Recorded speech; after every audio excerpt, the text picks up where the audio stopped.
What kind of got you into wanting to do some of this testing like this? Well, I'm glad you started, because that's how I'll start. I'll go ahead and start. So the whole thing with this, for those that don't know, I got a YouTube channel. That's probably why you're here, you poor things, for everyone for watching it. But the mistake I made, for any of you that ever want to start a YouTube channel, you should probably just avoid all your comments. I swear to God. Because the only people that ever complain are the ones that are going to be in the comments. Rarely you'll get a guy like, oh, good job. And you know what? You won't even value that one near as much. You might have 20 of those. You'll have one asshole. They're y'all adults, so I do cuss. But you'll have one, and you're like, you'll think about it the whole day. You're like, that's a bitch. And you're like, I know he ain't doing nothing. So then you look at his profile, and you're like, oh, he ain't got no subscribers. But anyway, I just did this one. I built the LS with the hope. I was hoping Thule would be here, because I brag his cage on this one too. Because one of the biggest things is I was doing small blocks, because I've always been somewhat of a small block guy, but I don't like all engines. It's not like I hated one more than the other. But anyway, so I built a small block, did a lot of testing with that last year, just doing manifolds, because it's easy to change on the small block. Anyway, it ended up making about 650 horsepower, just some different things. But the most common thing was, LS will kill it. They'll whoop it. It's the best thing ever. They're superior. So like, all right then, I'll build an LS. We'll just see. So I had the LS built, similar specs. And for the most part, it made about the same power before the cam challenge. So at that point, I think it was making 645, and the small block was 652.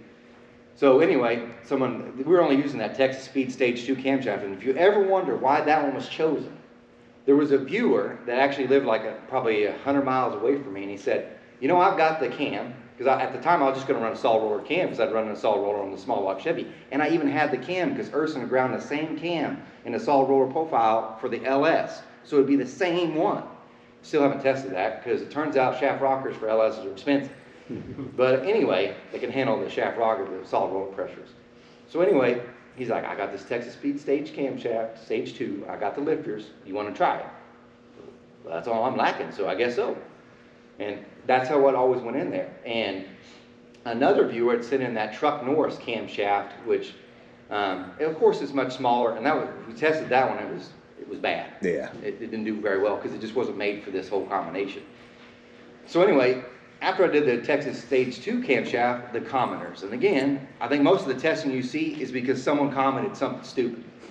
I know you're like, nah, you had a whole plan. No, I didn't. I had a plan to prove them wrong, and that's why the testing went on. So like the next one, that people kept saying, well, the Texas Speed Stage is too small. It's not even close to small block Chevy. If you threw a bigger camshaft in it, you're going to do better. Well, one of the competitors, Luke Simeon, before the competition, he sent in the camshaft, and it was exactly like the David Visor thing that they said, you need the narrow lobe separation, you need more duration. The exhaust split from the intake to exhaust was too much on that Texas Speed. This is the magic ticket. And I thought that way too. I was like, well, it's got to be bigger. It's a bigger cam. This thing should be just, and it sucked. I think it made like 2 more horsepower. The torque over the whole band was down. And once I did that video, man, that got some negativity. So that one, like, the day was going great. I didn't work out this morning. Had a nice cup of coffee. Everything's calm. Nothing's bad in the house. The family's happy. Life's good. Life wasn't good. As soon as I read the comments, I was like, enough of this. So then I was like, I got an idea. And because the next day I was on the dyno with I think it was a big block Chevy, because we're doing the intake swap on that. I'm like, I got an idea. So I asked Gary, I said, hey, Gary, for you don't know, he's the guy that has the dyno that we use. I was like, hey, do you mind if we did like some cam testing here? I don't care. All right then.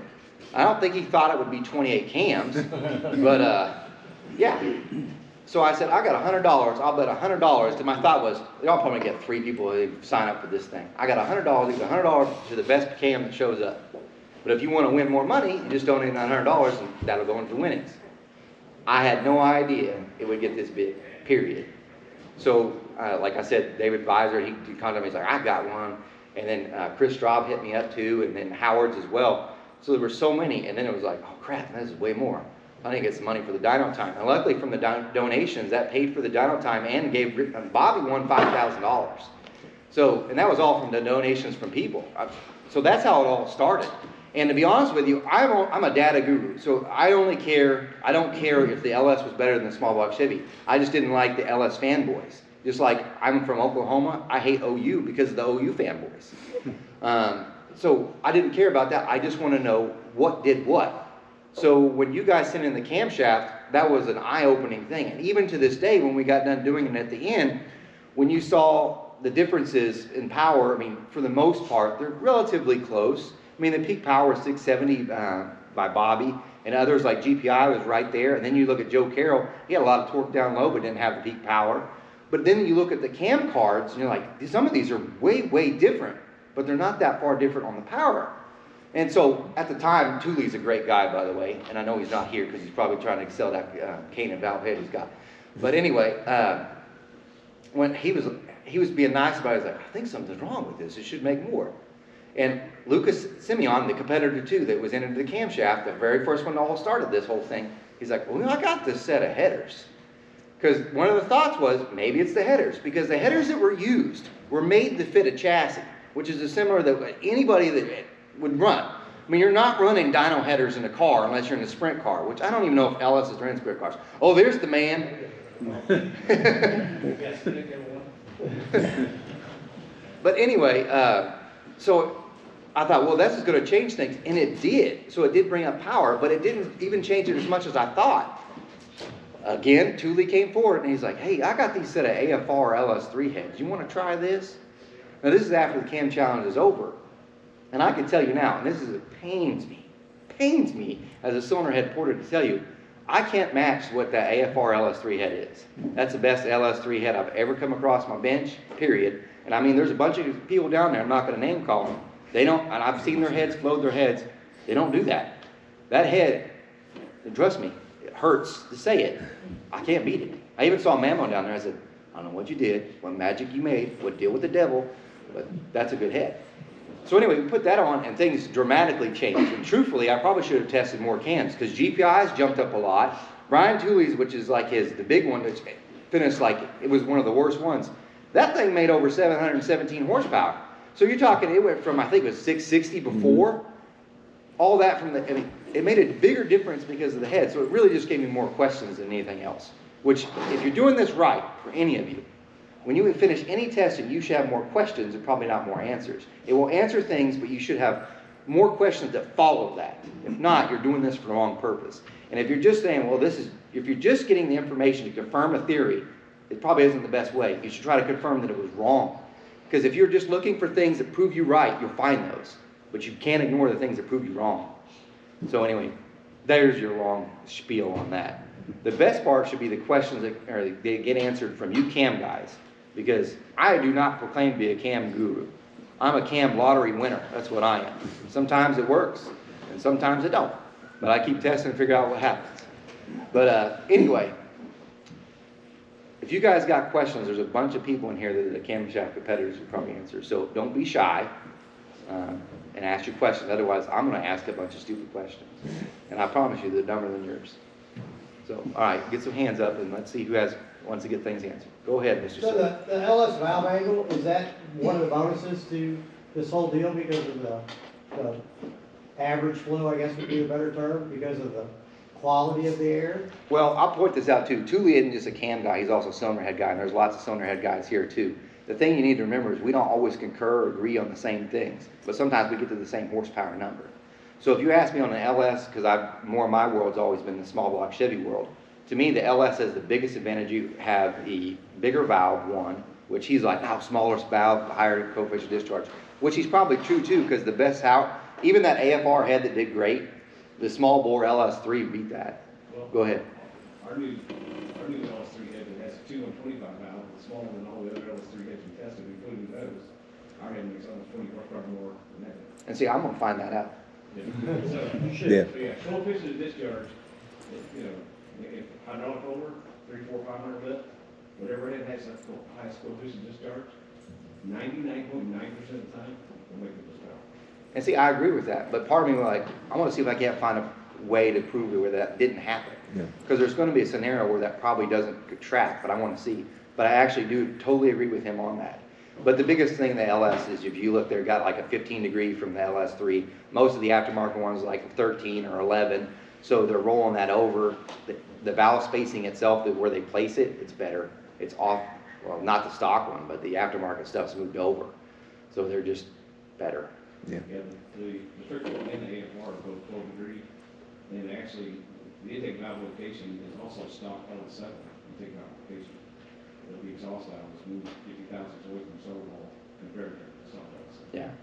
So that LS3 head, that 12-degree strict flow AR LS3 head, is almost a better head than LS7 because of the exhaust valve location. I could see that. We have a LS7 head we do that's on a BR7 casting for medium bore that we run on the LS3 stuff. That's Justin, what we run? 2165 valve in it? 2165, 158. But you have your LS7 raised runner, 12 degree. But they developed a chamber and everything for 4065 bore. So it's a pretty trick deal too. Now the downside is it's still 1.8 rocker. It's all LS7 top end. You got to have a 1.8 low lift for 1.8 rocker, and obviously LS7 induction at that point. But For those who don't know, this is, go ahead and introduce yourself. Ryan Stevens with GPI. And they also have Coots Coots and Company as well. Right. And if you don't know anything about Coots and Company, luckily I got to take a tour of that. They've always made amazing cylinder heads. I think they're more known for the Ford stuff, but they have everything. They're really good. So beyond that, so I mean there's more cylinder head guys in here also besides. I think your comment about the LS fanboys and the LS, everybody's LS is always better is just, I think it just stems from when you start, a lot of the entry level guys, the LS starts out so good, but obviously you take your small block and as you get more aggressive with it and move more towards the performance and race end of things, well, things start kind of catching up and leveling out. I think as you start putting better valve angle heads on a small block Chevy, I think the LS starts out with some obvious benefits, but Well, and I agree with that. I think it depends on when you were born, per se, or when you're hot rodding. Because if you grew up in the later times, you would say, well, big block's king. And then the small block world kind of took over. Because when I was growing up, small block was it. And I don't remember how many times I said the stupid comment that small block would beat a big block. And now I realize that's complete. Until you build one, you're like, oh, that was stupid. Yeah. That was very dumb. And then, so then as time progresses, well, now all the LS engines, and I'll tell you straight up, by far the easiest. I'm sorry, besides the pulling out the lifters, cam changes at 18 minutes, come on. I'm going to have a struggle when the small block Chevy and the 4-1 comes by with that. Good luck. So, I mean, if you're not as mechanically inclined, the LS is definitely your bag. So I get why that was so popular. Then that's the reason why they have them. Modern machining has come with a better package to start with. Mm-hmm. That is true. Plus the cam core, you can, after changing all those cams in the LS, and you've got this big, and then you get the small block one, you're like, man, this is really thin. Yeah. So, I'm like, well, this is 900 lift or 800 lift. All right, next question. I saw other people's hands in there. Don't be shy. I have another one if you guys want. Yeah, go ahead. So, in the end, after the cam challenge, you were big on the Cam Doctor on duration at 100 thousandths, duration at 200 thousandths versus, and then would you compare that into a head that flows well at 3, 4, 5, 600 because of the rocker ratio? Is there having a big middle part of the curve where you have a big fat lobe, but you got a quick ramp but a fat middle section of the lobe help with a better flowing head that has mid-range good flow? From the cylinder head side, I think if you've got a good cylinder head, it won't matter. So whether you had a bad camshaft or good camshaft, that cylinder head's still good, as long as it's good. So like, and I'll because I want Daniel Powell to get in on this one in a second, but I'll say this, so like if you have a cylinder head that flows really bad down low, but really good. One of the things that was commented was, well, that's a solid roller, so it had like 15 or so more degrees than your hydraulic roller that was a smaller one. But when you watch the video, the small block Chevy had the 1.5 rocker and the LS had the 1.7. You also had Lash in the small block Chevy. So Daniel, I know I've seen him do videos where he shows the actual valve movement, because when you're holding the cam card, you're only holding one part of this equation. So there's way more that happens in between in it. So if you actually track the stuff like what he does with, I've seen in your videos, tracking the actual valve movements, you'll see that sometimes they're not that far off. They're actually closer, or it could look really close as far as duration wise at 50 thousandths, but you're not even near. You want to expand on that? Because you did great. Well, like with solid stuff, people, like when you see a big solid, you think it's big, but it really maybe not so much, because with a hydraulic, there's no lash, and you're multiplying it with the rocker. So at the valve, it takes a lot more solid cam because of lash. And back in the old days, we had 24 lash, 28 lash, and Now people are making ramps much faster and smoother, and we can get down there 15, 16, 17, so it's not quite so bad. But that's one big deal. But obviously you can move a solid at a much faster rate than you can a hydraulic, just because the hydraulic unit can't take, it's gonna bleed. So the advantage to the solid is we can just make it faster. The velocity is faster, so that's where the advantage comes in. But yeah, if you look at a valve motion, it takes a pretty good size solid over the hydraulic to equal a bigger valve motion. You're talking about a timing number in degrees? Right, if you got X amount of degrees at this lift interval, 250 solid and a 250 hydraulic, the hydraulic is going to be a way bigger cam at the valve. It's going to be off the seat much longer. So it might take a 270 at 50 in a solid to equal a 250 hydraulic. I can actually tell you that exact number if you'd like to know. And this is rack arm ratio dependent, if you don't mind. No, I don't. This is free fall. Introduce you, Stephen. So it's rack arm ratio dependent, and to be very specific about what that difference is, if in the world of an LS, it's a 1:7 ratio rack arm, right? So if you have a 22 to 24 thousandths traditional Lash camshaft, the difference between that and a hydraulic roller is 10 degrees at 50 thousandths. So if you have a 230 degree hydraulic roller at 50 thousandths, if you got a 1:7 ratio rocker, okay, it's going to take 240 degrees and a 22 to 24 thousandths Lash solid. Now, if you're talking about a low Lash, like 10 thousandths Lash, it's only going to take about 4 degrees to make up the difference. Thank you. See, that's the stuff needs to be said on the internet more, because so many people, when they see the cam card, especially for solid rollers, and they try to compare it to the hydraulic, you're like, you can't do that. It just doesn't work that way. And another big mistake to add. Sorry, this is Chris Straub Industries. No, I'm not, yeah. John Reed was my teacher as far as camshafts go, and flat tappet wise, you'll get a lot of guys that are going from a flat tap and they want to do a roller, and then they'll say, well, I match the same size flat tappet and roller. Well, they just screwed up. John always taught me it was about 18 degrees difference at 50. So if you put a 240, you got a 240 flat tappet, and you put a 240 roller in that thing, you just put a 258 is what you just put in the thing difference-wise. So it's a huge difference.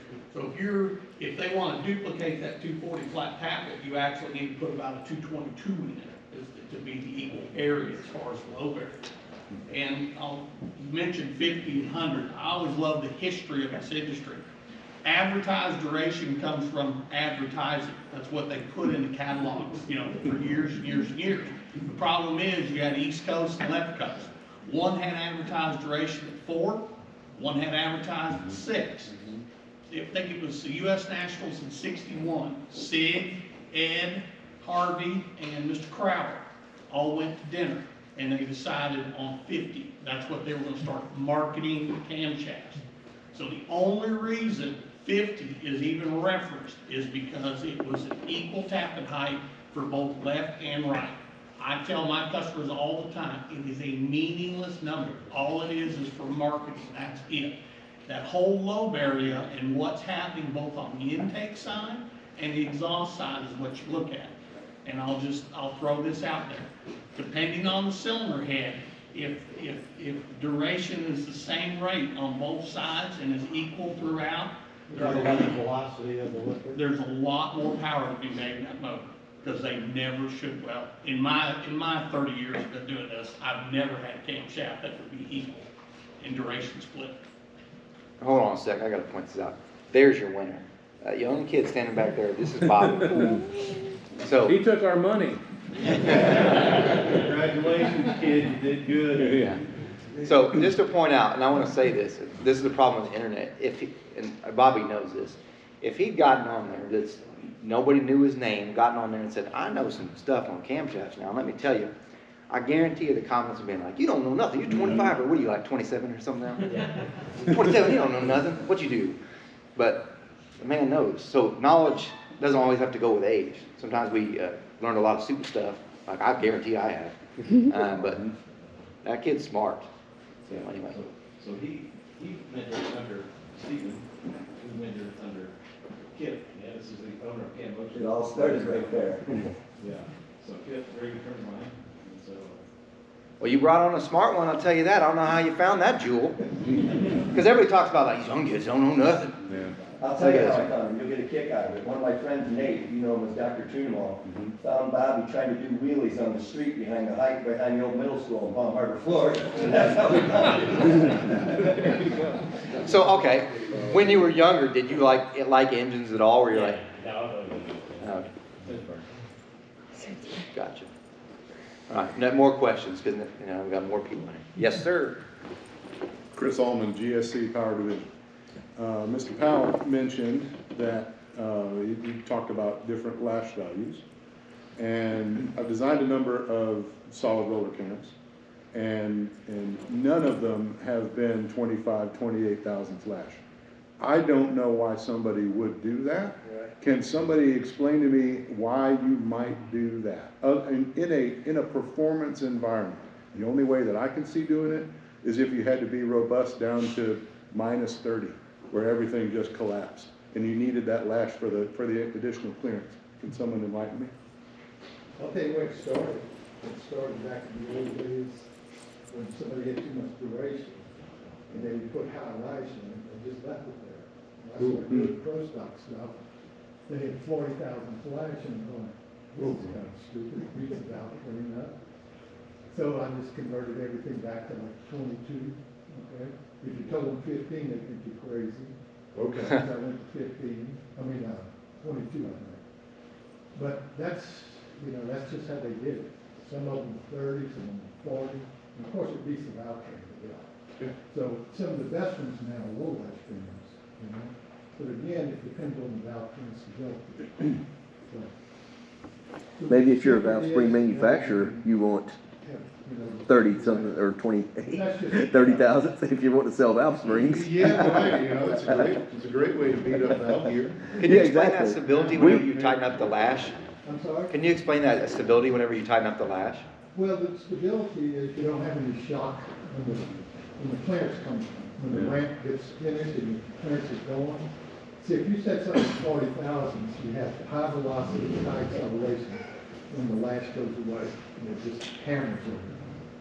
So when it's softer, it doesn't get the valve train.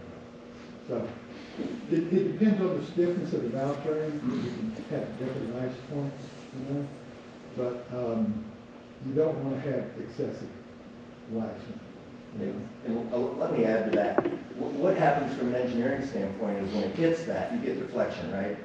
So when it hits it hard like that, when you got 30,000 flash, if you were to see the acceleration and the jerk when it comes off that lash and hits that lobe in the more aggressive part of the ramp, everything deflects. And you'd be shocked at how much. And anybody who's ever assembled race motors, if you watch them put a big triple spring on there and then check their valve lift, it's down 25 thousandths or more. Yeah. All that's going somewhere.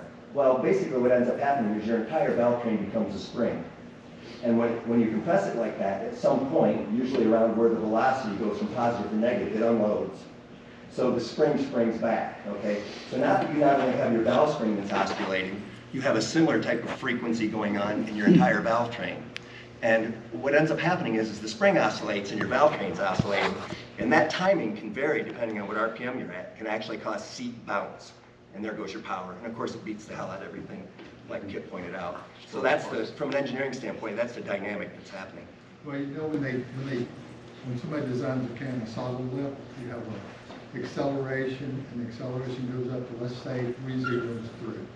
Okay, then it goes back down and up. Well, the real world is you put the lash in, and then you check it on a cam doctor, where the acceleration will go through the ceiling, because you're hitting everything at one time. So you want to be able to have a smooth transition between zero lash and your actual movement of the lift.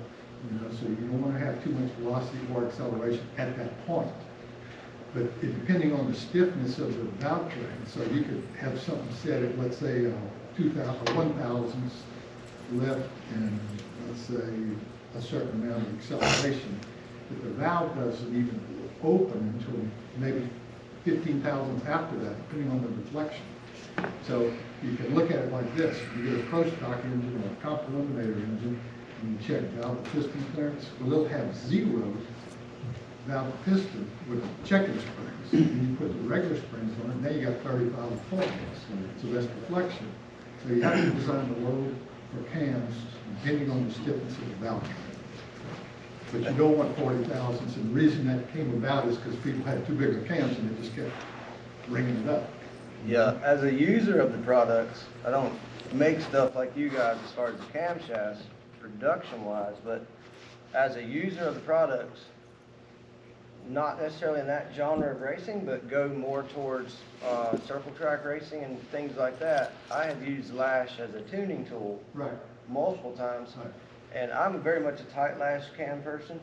But what I found, especially on the dyno, is even though when we lash a camshaft a lot, which I've made videos about don't do that, you know, like you're talking. But like when you lash a cam a lot, yeah, you're opening the valve as far as timing chain alignment a little later, technically speaking. But when it does open, you're halfway up the ramp, using that exaggerated term. You're halfway up the ramp, and when it does open it, all of a sudden the valve goes from closed to wide open max lift like that. And what you do is, what I wind up seeing is a lot more torque. And then say the guy's like, well, it's just blowing the tires off the turn, and maybe NASCAR has a gear rule. Okay, so now you've got rules coming in the picture, so I've got to calm this thing down. I'll tighten the lash way up.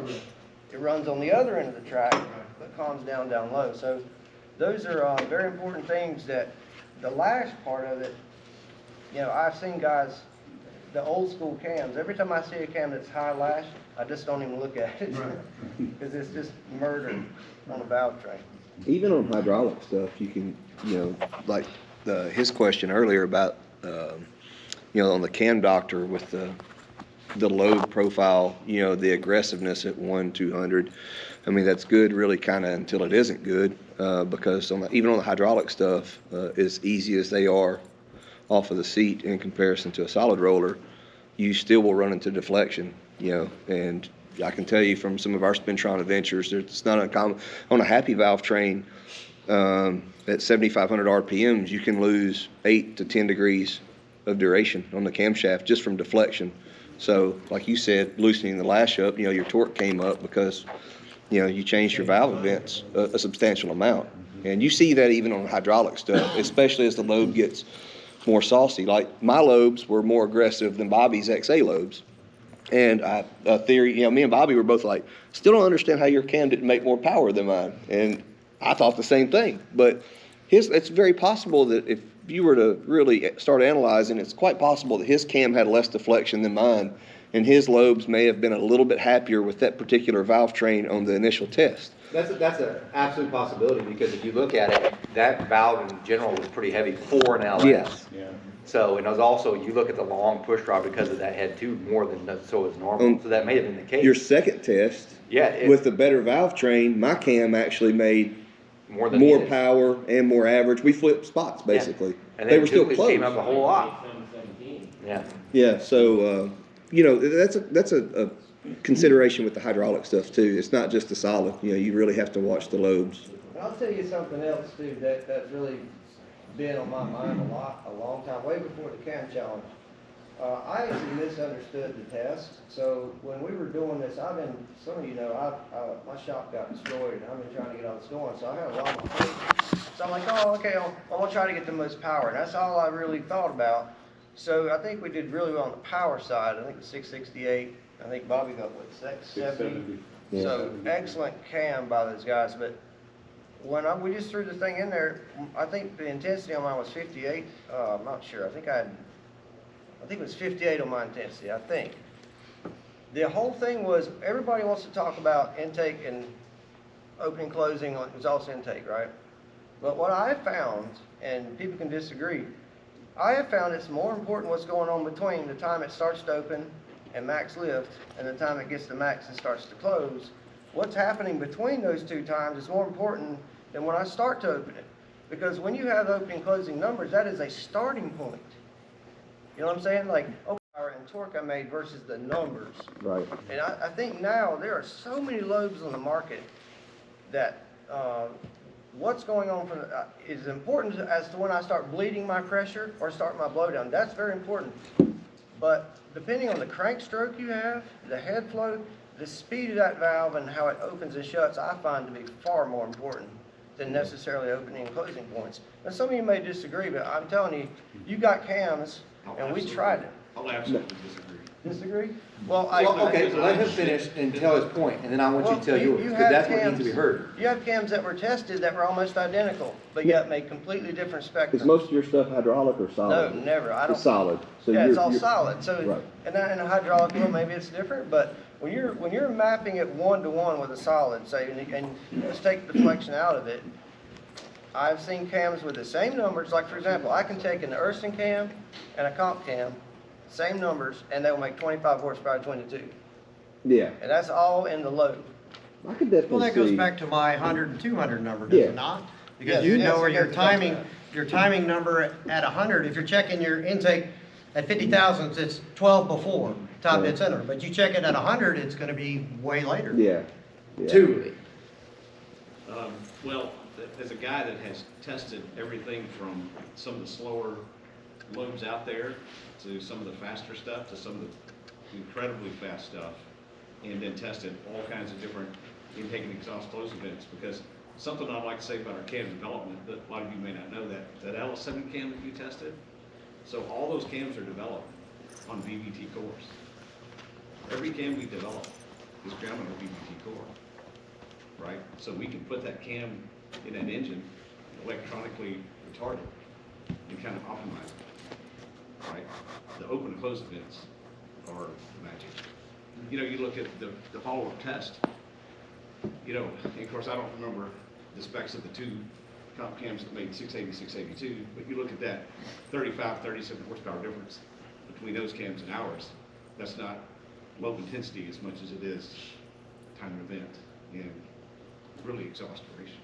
Yeah, for those that are wondering, that they're talking about what the difference in that is after the cam challenge is over, like I said, I switched heads and we tested the 3 more camshafts.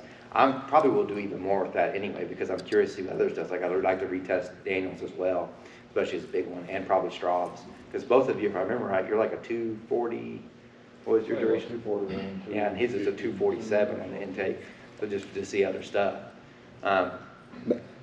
I do feel like the intensity. I don't agree. I think that's a different circumstance. I think- I've had the same cams made in different companies, and there's 25 horsepower coming. I think the intensity does play into effect, because if you look at Joe Carroll's cam, look how There's small. a man right there. For those who know, that's Joe Yeah. Carroll. Joe's cam was pretty small. If you look at, Joe's cam was small compared to some of the larger cams, but, and I don't know the intensity of his lobes, but I mean, it had a fair amount of valve lift, so I would assume that they were pretty fast lobes. And his cam, until it got unhappy up top, was very strong. You Yeah, know? if you look at, for those that don't know, Joe Carroll's camshaft, when it rolled in, him and Bobby's, both of them had probably the best torque at starting off. But Joe's fell off hard while Bobby's kept carrying. That's what probably hurt him worse on the score, because he didn't have that peak power. But it was interesting to see that, because if you look at the meat of it from the beginning of the run, Joe and Bobby were close, but after that it wasn't. I want to speak to that. Joe, do you want to say something first? I gotta start, man. I gotta give him a hard time. I've known Eric a while. No, I mean, you know, all our stuff was based off what we did at Engine Master. And he ain't here in McLemore, he's usually the one that helps me out on this deal. And it took us about 10 minutes to pick a camshaft. You would have thought it was rock, paper, scissors. That's why I need to be here just listening to the guys talk. You know, when I say I'm the village idiot, I'm not joking. I'm telling you all that. Now, I want to say this before I get to you, I promise you I will.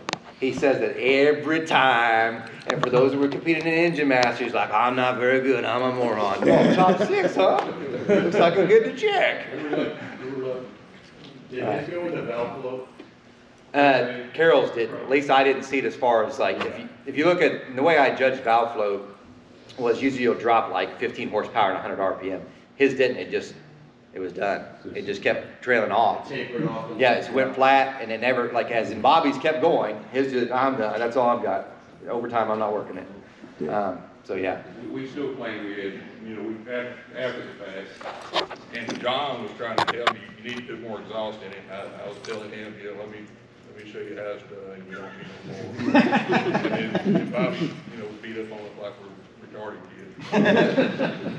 But if you look at what GM did with the LS3 Camshaft, which I was glad they did, I mean, that thing's tiny, but it's like 209 at 50 on the intake and 231 on the exhaust. I mean, it's a hell of a split from, okay, so 211, 230, 19-degree split. I've only had to ever do that on FE engines. To you, sir. All right, good stuff. What's your name, sir? What's your name? Brian, Salt. Speaking of what Brian spoke to, and even what Joe's cam did, and then what you were talking about earlier about how we changed some headers, and then suddenly the results are all different. This stuff is all related, right? Yes. And here's what I'm going to tell you. I'm a valve events guy. He basically championed, people start paying more attention to valve events in modern times. I'm a valve events guy too. But the reality of the matter is the first most important thing when you're going to pick a camshaft for any given combination, you're trying to get it to peak and make power in a window, is duration and lift, right? Because it's going to take a certain amount of air in that cylinder for that engine to make peak at a certain RPM. There's no way around it, and you can get it in there any way you want. You can get it in with the right combination of lift and duration, but unless you have a window that's the right size for that cylinder head, that intake manifold, that exhaust header, because they're all tuned, and they're ultimately what's going to decide what that engine can do. The camshaft's just going to allow you to fine-tune it to that RPM. But those things, the cylinder head and the intake runner length and the cross-sectional area and the taper and the exhaust header length and the type of collector you have, they're what's going to dictate what that engine's capable of making power at, okay? So when you start changing things like your lobe acceleration rates and you get more, quote, area under the curve, it's going to have an effect of maybe having a slightly better cylinder head. The problem that he had is probably what happened is after the RPMs came up and that more aggressive load ran into deflection, and as Brian's testing will show you, you actually get less duration at the valve in some circumstances because the deflection is so high. So while it worked really good down low, as the forces started to multiply with RPM, the components of it started to deflect more and the whole system kind of broke down for him and he lost it. When you change headers, you change heads and intake manifolds, you do the same thing as adding duration and lift to a degree. You allow the engine to ingest more air, which allows you to tune it to a higher RPM. And then bigger camshafts like Brian's start to shine because the whole package is now capable of functioning in that RPM and making higher horsepower. If you over-cam an engine that has too small of a cylinder head, all you're going to do is lose mid-range torque and get some afterpower. Peak horsepower is not going to increase. The head has reached its peak velocity, it can't feed it anymore, it's done, and if you go bigger with the camshaft, you're just going to lose. And that's why Bobby won, because he understood that. He took into consideration every component that you had, and he took that into consideration. Some guys submitted bigger cams, and I gotta be honest, I probably would have too, had I participated. But the fact of the matter is that particular combination of parts you had a sweet spot, and if you over-cam it, it doesn't work, and that's why you got the results you got. Now you change the heads and the headers, now all of a sudden, the larger duration camshafts, they come into their element, and the whole system starts to work. I agree, and I like to point out too, the only thing that made me think about the deflection with yours is, when we redid the test, so now we had the AFR heads on, that valve itself was probably 30 grams less than whatever the one with the Pro Max was. So if it was truly deflection on Joe's cam and I redid that, I wouldn't have saw it trail off, but it essentially did almost the same thing. Strong torque. Go ahead, because I'm all ears, man. I just wanted to say something about some load designs. If you have a duration of 230 with a 360 load, okay, I don't care if you have 20 different designs, it's not going to be that much difference between them. In other words, you have high six numbers, high six numbers, the 200 numbers on the vary 2 degrees, 3 degrees. Okay? Now you can have all the 6 numbers of the low 6. A long time ago, everybody goes, I want a low 6, a high 200, and this load length. Okay, so if I have a soft load of medium 200, the same load lift, you're not going to be that much difference. The only difference is the one with short 6, high 200 is going to beat the hell out of the valve track. It's not going to lock you in. The most important thing I've found for 45 years, the opening closing points. Now you have to, really should be doing opening closing at the valve, but nobody does that. They talk 50 at the lifter, okay? So that's just a standard, but it's not the best way to do it. The best way to do it is at the valve. That's a different language, okay? And what I see is the most ridiculous thing in the world is people call up, what's the 200 number? And I go, you want it at the left or at the valve? And they never can answer. Okay? So everything has a left area under the curve, let's say. But if you can have the same cam with a 1.5, the same cam with a 1.9, it's going to be a huge difference in the valve. Yeah. See? So you have to talk in the right language, and people don't do that. But as far as lobes, you want a lobe that's smooth.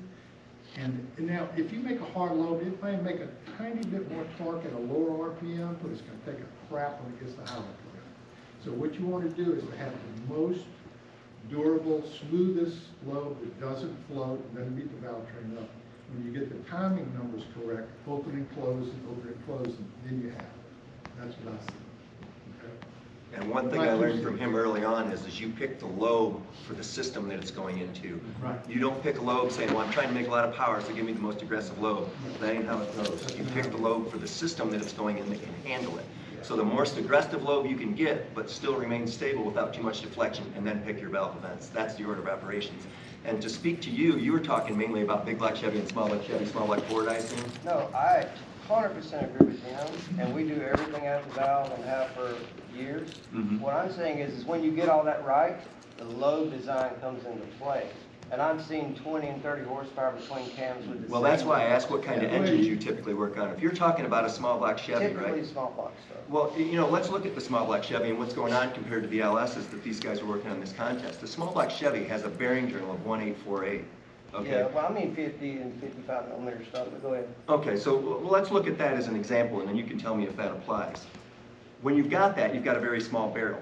And by the nature of where the amount of lift has to come from, you have to reduce the base circle for more lift. So the base circle gets very small. When you have a small base circle camshaft, it's only capable of so much acceleration before it goes into inverse radius. So you can only make the lobe so aggressive. And then the lobe starts to look like a peanut instead of an egg, right? Right. And there's some problems associated with that.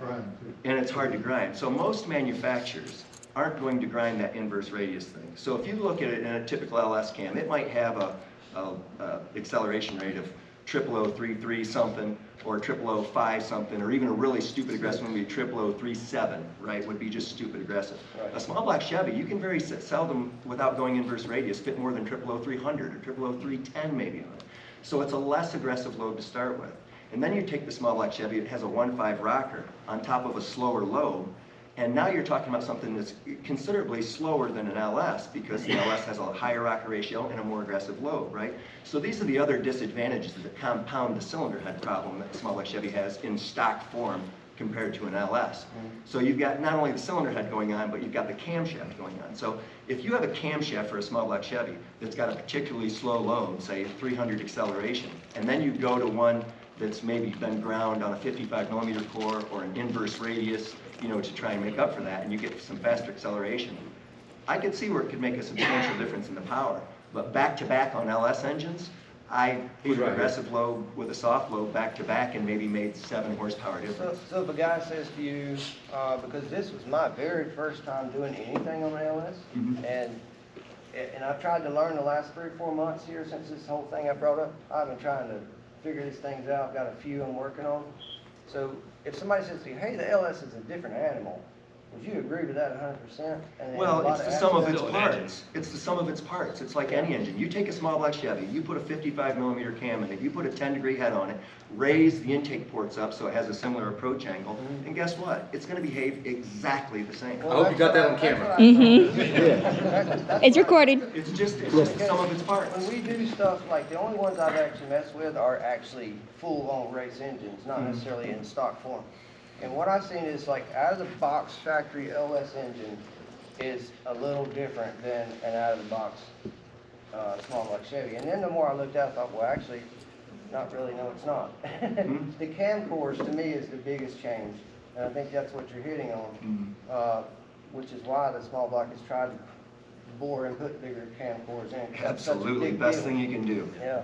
It's one of the advantages the small block Ford actually had, you know, like the cylinder head in stock form factor wasn't as good, but the small block Ford is nearly 50 millimeter. It's just a better situation to start with. I Oh, is it? I think to Stephen's point, and I think too many people lose sight of this, it's truly systemic. When somebody calls me and says, I want something, I don't know how many people I've sold hollow stem valves to at cost to get the valves you ran as far away from that engine as possible. Just things like that. So, you know, you have a certain major and minor intensity you want to run, and, you know, like our stuff, maybe our fast stuff is 52, 77-ish. I would never put that in that engine on purpose. It's too fast for that kind of RPM. And then you put a light valve in it, and then it's a whole other engine again. If you guys want to know why we didn't do a custom cam for this first engine, it's because him and I didn't agree. And I was like, you know what? The best thing we can do is just send some shelf stuff and hope for the best. And I appreciate that. That's the thing, right? Yeah, so, but I mean, I just know, you know, doing the work I do with my customers, you know, our customers, you know, I just get a lot of feedback and I see it, and sometimes you think, hey, I'm gonna push the envelope, and it gets very upset very quickly. To his point, I've been on the spin run, I've seen 20 degrees duration loss. Yeah. I mean, you watch the load, and it goes like this, it shrinks. I mean, that's huge amounts of power, and now that we're doing, to his point, now that we're doing in-cylinder pressure transducer testing, you know, you can see valve bounce on the trace, and you can actually watch that thing, and you can watch blips on it, and you can see where it's bouncing it, and you can be on the spintron, make a pull, 66, 67, 68, the motor, maybe it drives through it, or maybe it gets real angry, and you put that same cam on the dyno, and you'll sit there making a pull, and you'll look at the other guy and go, watch, here it comes, 67, 68, and it gets pissed off.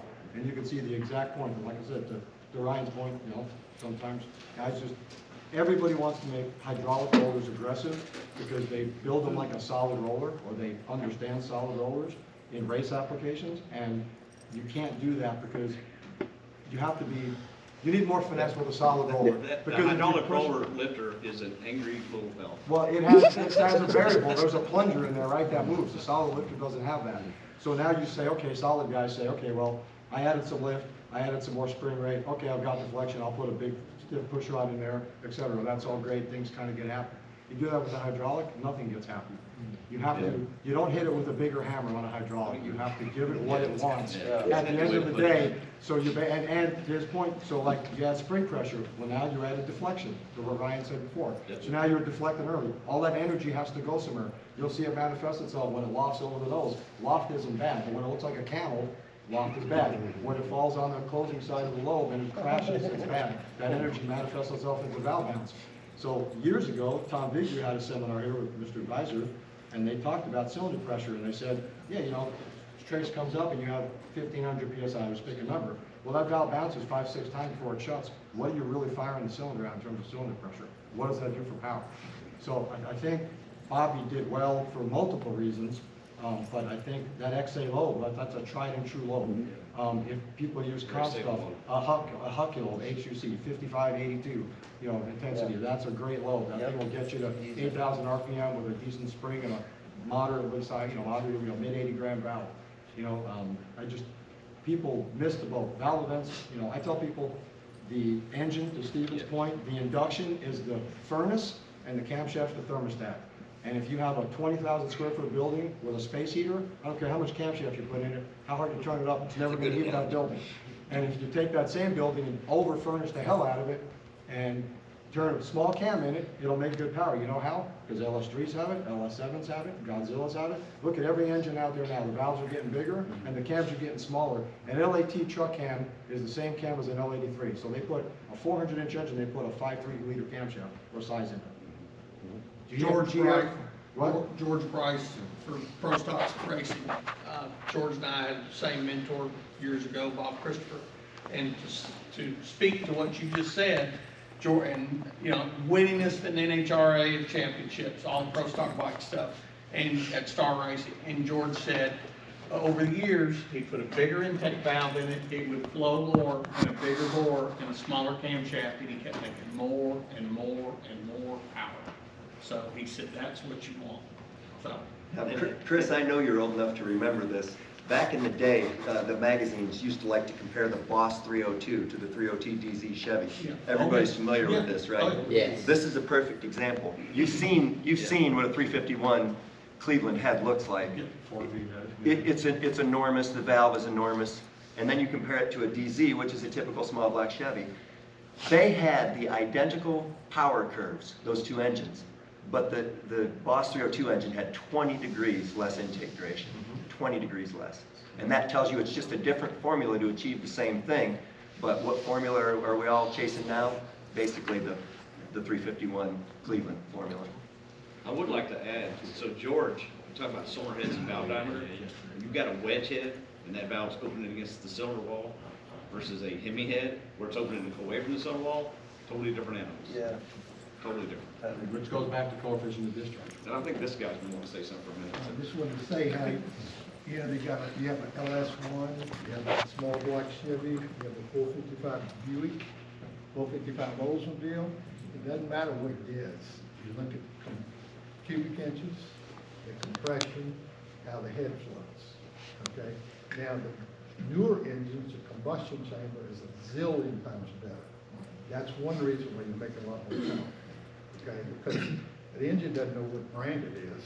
You know, it's just a matter of how much flow you got, I mean, the cross-section area, the valves and stuff like that. And the cam is only there to get the most potential out of the engine. Now, they say it's a magic cam. No, you just hit the numbers correctly. That's right. Okay? But if you have a good engine, you have a better head than I do, a better combustion chamber, better manifolds, better headers, you should make more power than me. But I can beat you if I get the right cam and you have a bad one. Okay? So people go, what about a 455 volts, a Buick or Oldsmobile? I go, well, those things, the heads suck. You know, they have runners this big around. So you're not going to make any power up top. So try to make the most torque you can at the bottom. And you can't put a big cam in it, it just kills it. So you put actually a smaller cam in, like the max you'd run on there is probably 256 or 260. You get up in 280 area, and it goes backwards because the head's not there. You know, you run it with manifold vacuum because the head's so bad. Right. So it doesn't matter what kind of engine it is. You look at the cubic inches, the compression. Now the combustion chamber is critical, okay? The head flow, the manifold notice. So it doesn't matter what kind of engine. You know? Right, absolutely. And it depends on what you're trying to achieve with it. Are you trying to idle good? Are you trying to make power at 2,500, 5,500, 8,500? And first of all, I will say this, horsepower doesn't do nothing but make you go backwards. It's torque and recovery that gets it done. Okay? Spoken like a drag racing guy. Email Cam motion. But I just had to throw that in. Everybody looks at the power and that does nothing. Say, if you want to make the most power, put it first gear. So years ago, Brian, when he took me under his wing, Kip, Steve, I talked to Chris. I learned a lot from a lot of people. I've been humbled with people. That's what I learned from a lot of people. But we were talking in Brian's office one day. One of the nights when my wife was mad because we were like 2 hours into a conversation. I didn't come up for dinner again, and we were talking about whatever. Brian said something that stuck with me for a long time about intake valve closing. How you get to a point where you just keep moving it further and further out, and you start making single digit gains and start losing tens of foot-pounds of torque. And that was one of the things that I'll never forget. He said that to me, and I've seen it time and time again, whether it's NA, boosted, you name it, like nitrous and amphib. You push it, and it just, you get to that point where it's done, and no matter what you do, it will not recover, and once it kills that torque curve, to Kip's point, the motor will never make horsepower, and you can see it on the dyno. You could watch, like VVT, we've seen it with the influx of LT and Hemi engines with VVTs. You see it really well, and Ryan can attest to this because he's a really good tuner. You start the VVT curve too early, start retarding the camshaft, and it murders that torque curve. That pull, it will never make power of that pull. Yeah. And you end up at the same spot. The intake valve close never change the ending point. Let's say 7,000 RPM. Let's say they both have a 46 intake closing point. It doesn't matter. You start that curve early. That pull, you might as well throw it out. Yeah, it knocked the steam out of it early. Yeah, it's crazy. Nothing has changed. The cam timing hasn't moved, in theory, from one pull to the other, but it's murdered the torque curve, and to Kip's point, it will not make power. You know, I agree with you, and I've seen Joe just stepped away, whatever. But I know whenever they were doing the engine master test, because they tested way more than me, they would never, to save their engines, and also to make better sense, they only pulled to like 400 past their peak torque and stopped. There was no sense in sending it on there, because if it was a turd there, it wasn't going to make it happy later on.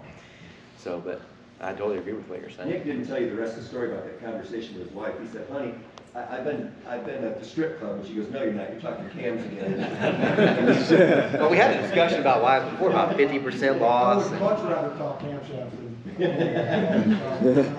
it's true, and like to Chris's point, I've followed some of your work, of course, and he's, I don't want to use the word proponent, but, you know, he'll talk about splits, duration splits, right? And you kind of mentioned that. Yeah, before. I mean, And carrying, well, just real quick, carrying out the power, you know, but like, you know, and maybe this cylinder head's got a really good exhaust torque, we don't put as much EVO in that one, or et cetera. But, you know, again, you know, your intake closing point's gonna set one thing, and EVO is gonna set peak power or power after peak. You know, you can't fool an engine into doing something you want by throwing an exhaust load at it. In fact, a really good engine, if it's tuned correctly, sometimes you can back off on the exhaust port and the header size and the collector size especially, and it gets more efficient on the exhaust side, and you can start knocking exhaust out of it and make more torque and make more power. A lot of engines are probably over-exhausted. I know you just did some merge collectors. I haven't used a collector that comes on a store-born header in 15 years. Everything I put a header on, I build a collector for, because they're all too big.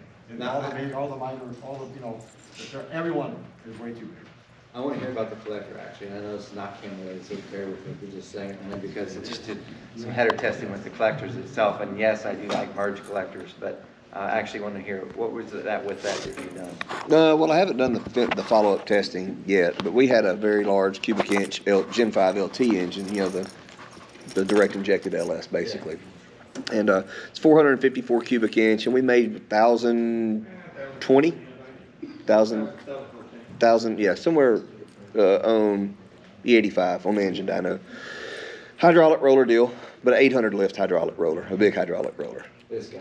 So, and it also turns 8,800 RPMs. Okay. So, anyways, it's something we've been working on for what, about 2 years, roughly. You know, that valve train package. But anyway, this customer had a set of headers on the car, like you said, just a typical chassis set of headers for that platform car, and they were just like straight 3-inch collectors, no merge spike, no merge at all, and we were seeing on my chassis dyno was seeing a different power curve than we should have seen based on our engine dyno. So we had engine dynoed, then I chassis dynoed it. I'm like, this isn't adding up. You know, we're down horsepower, but we're up torque from where we should be.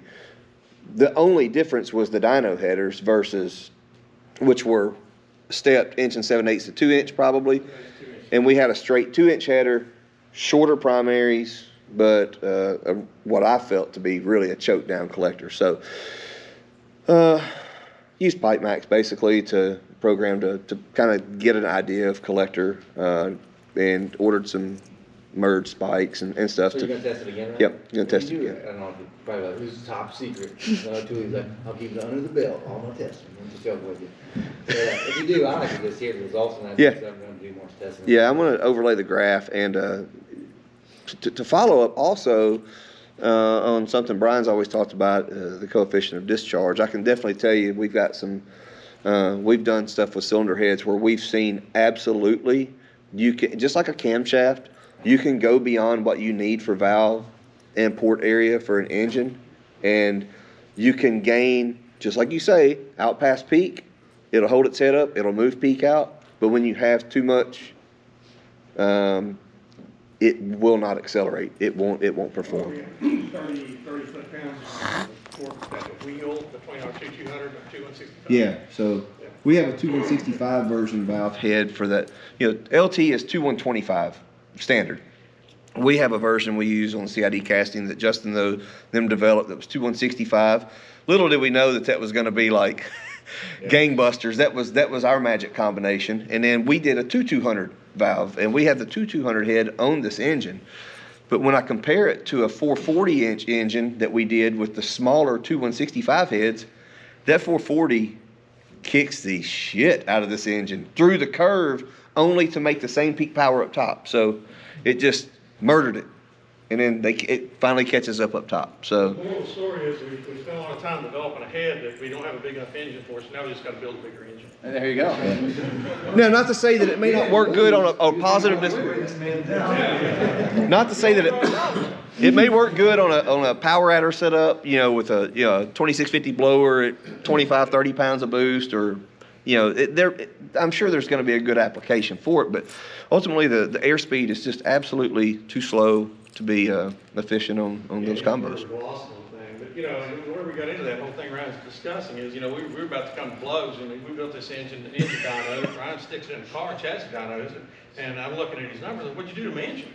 you know? And then I looked at him, I'm like, what'd you do to the cylinder head? Yeah, we got the same air filter, same everything. The only difference is the header. It's the same fuel, same tune-up, and we're like, what the heck? So I threw the graphs together, and I said, what's the driveline loss on this thing? So we just did a formula real quick, put it on a spreadsheet, drew it out there, and we were like at 10% at 3,000, or 3,000 RPM, 4,000, 5,000. We were like 10% driveline loss. At 8,800, we were 21. Yeah. What's wrong with this picture, you know? Yeah. So, Our power curve just definitely got changed, something you know, so we've got some, you know. We run into the same thing with cams though too. I mean, too much of a good thing's not good. You know, you get to a sweet spot and then beyond that just. So two quick things. One, I've been around enough to know, I've seen his cams, I've seen his cams, I've seen your cams, I've seen your cams, and I can guarantee you, not guarantee, but many a times, customer will call up and say, you know, because everybody wants to change everything, right? Yeah. They can't, you know. I know what you're saying. They always want to do something, so you know who's got what. They look more alike than they look different. So either we're all stupid or we all kind of figured something out. Well, when I design a camshaft, I don't even look at duration and LSA and intake center line until I have the valve events that I want. And then if that means it's on a 110 plus 6, it looks stupid on paper. Doesn't look conventional, but that's what I'm going to grind because that's what I want for valve events on that Let engine. me say something about that. The duration and lobe separation and advance is how we grind the cam. We have to know that to grind Right. the cam. We don't need to know the open and close. Right. You need them. That's what you were looking for, is open and close. Yeah. That's the duration, lobe separation, and advance is a derivative. Yes. Yeah. All you care about is the open and close. So, People don't get that. yeah. So he taught me that, and then the lobes we used on our camshaft for your challenge are what we use that Steven actually developed for me because I had some ideas on, on a lobe. I had a general idea of acceleration that I wanted, and he obviously works more on the end of looking at the intensity of the lobes, and I wanted something a little faster. And I don't know how many years ago that was. It's been probably, it's several years ago. He came up with those lobes, and that's what we specifically. It took us. Did you beat it?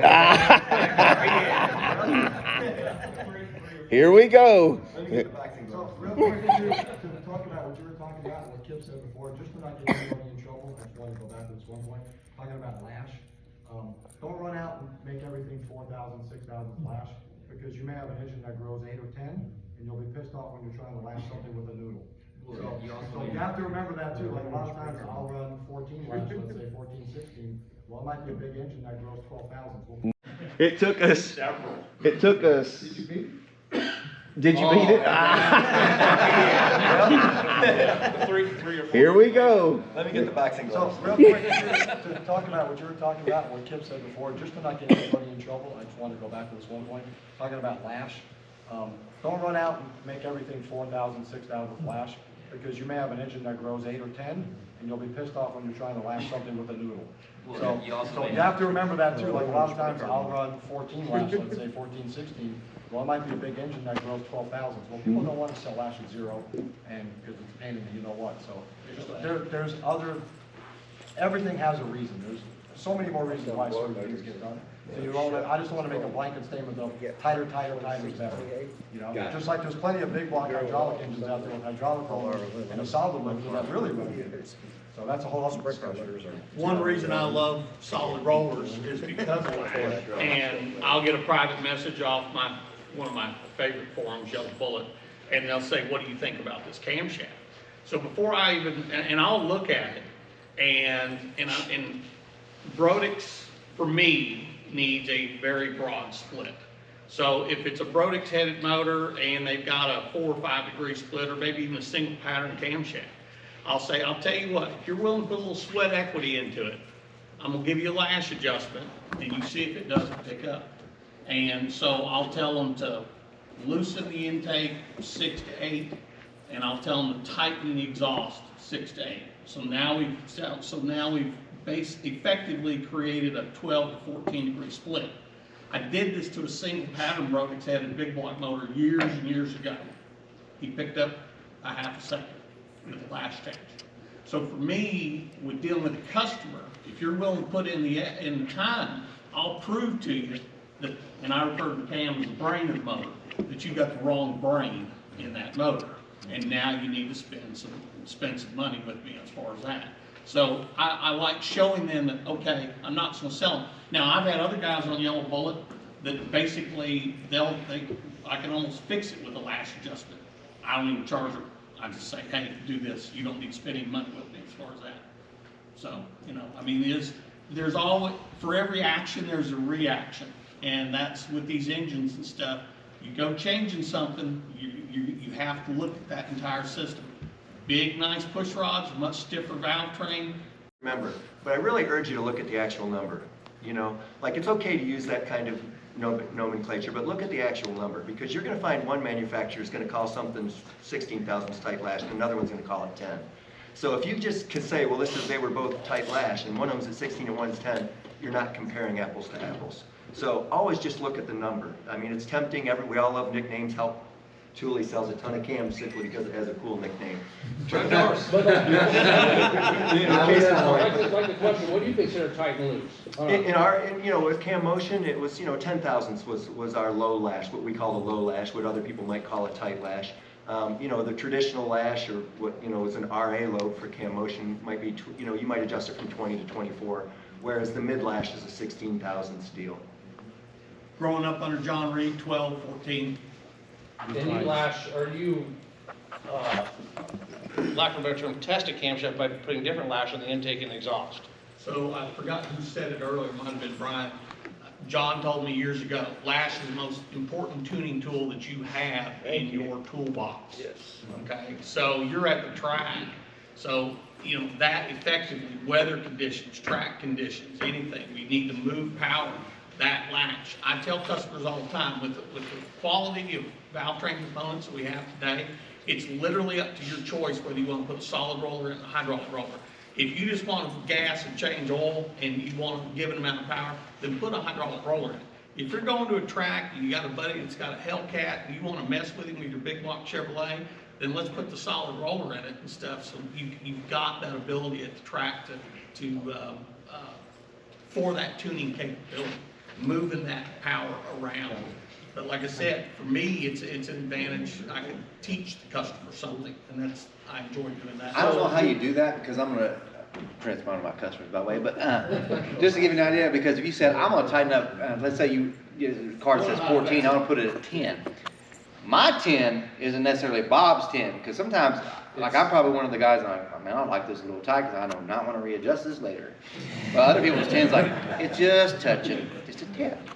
So that's what would get me if people call, which I feel for you whenever they do that, to call on the can and be like, hey, just tighten up 4,000s, when really their 4,000s, they're already like 6,000s tighter than when they probably should have been, because they're not going back in after. Like, if I can't get it in, it's perfect. And your question right there, one of the things, there's two different mindsets in this room. You have all torque and you have all power. Why? Because there's two different racing genres. I can't build a circle track engine where a guy's got all torque, because he won't last 10 laps. He'll blow the tires off the car. And I'm there to win races, not win dyno runs, okay?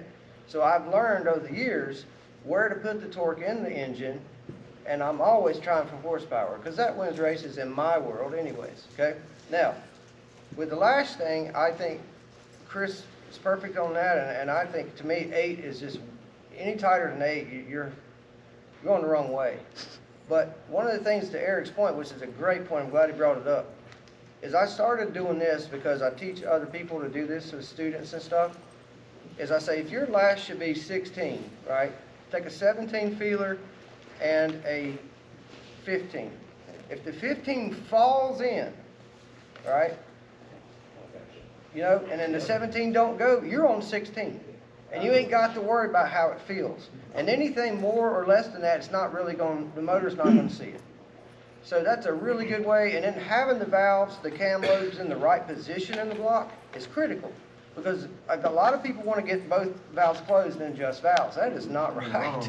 That is not right. There are places on that lobe you need to be. And, I've talked about it where the intake valve starts to close, you want to set the exhaust starts to open, set the intake. And even on some camshafts, depending on the profiles, you need to go a little further or a little less because of how the lobe is designed. So again, it's all in what you're doing, but, I think everybody said it. In my opinion, 8 to 10 is too tight, and I just teach people to lash it that way because you cannot go wrong. You served it back again.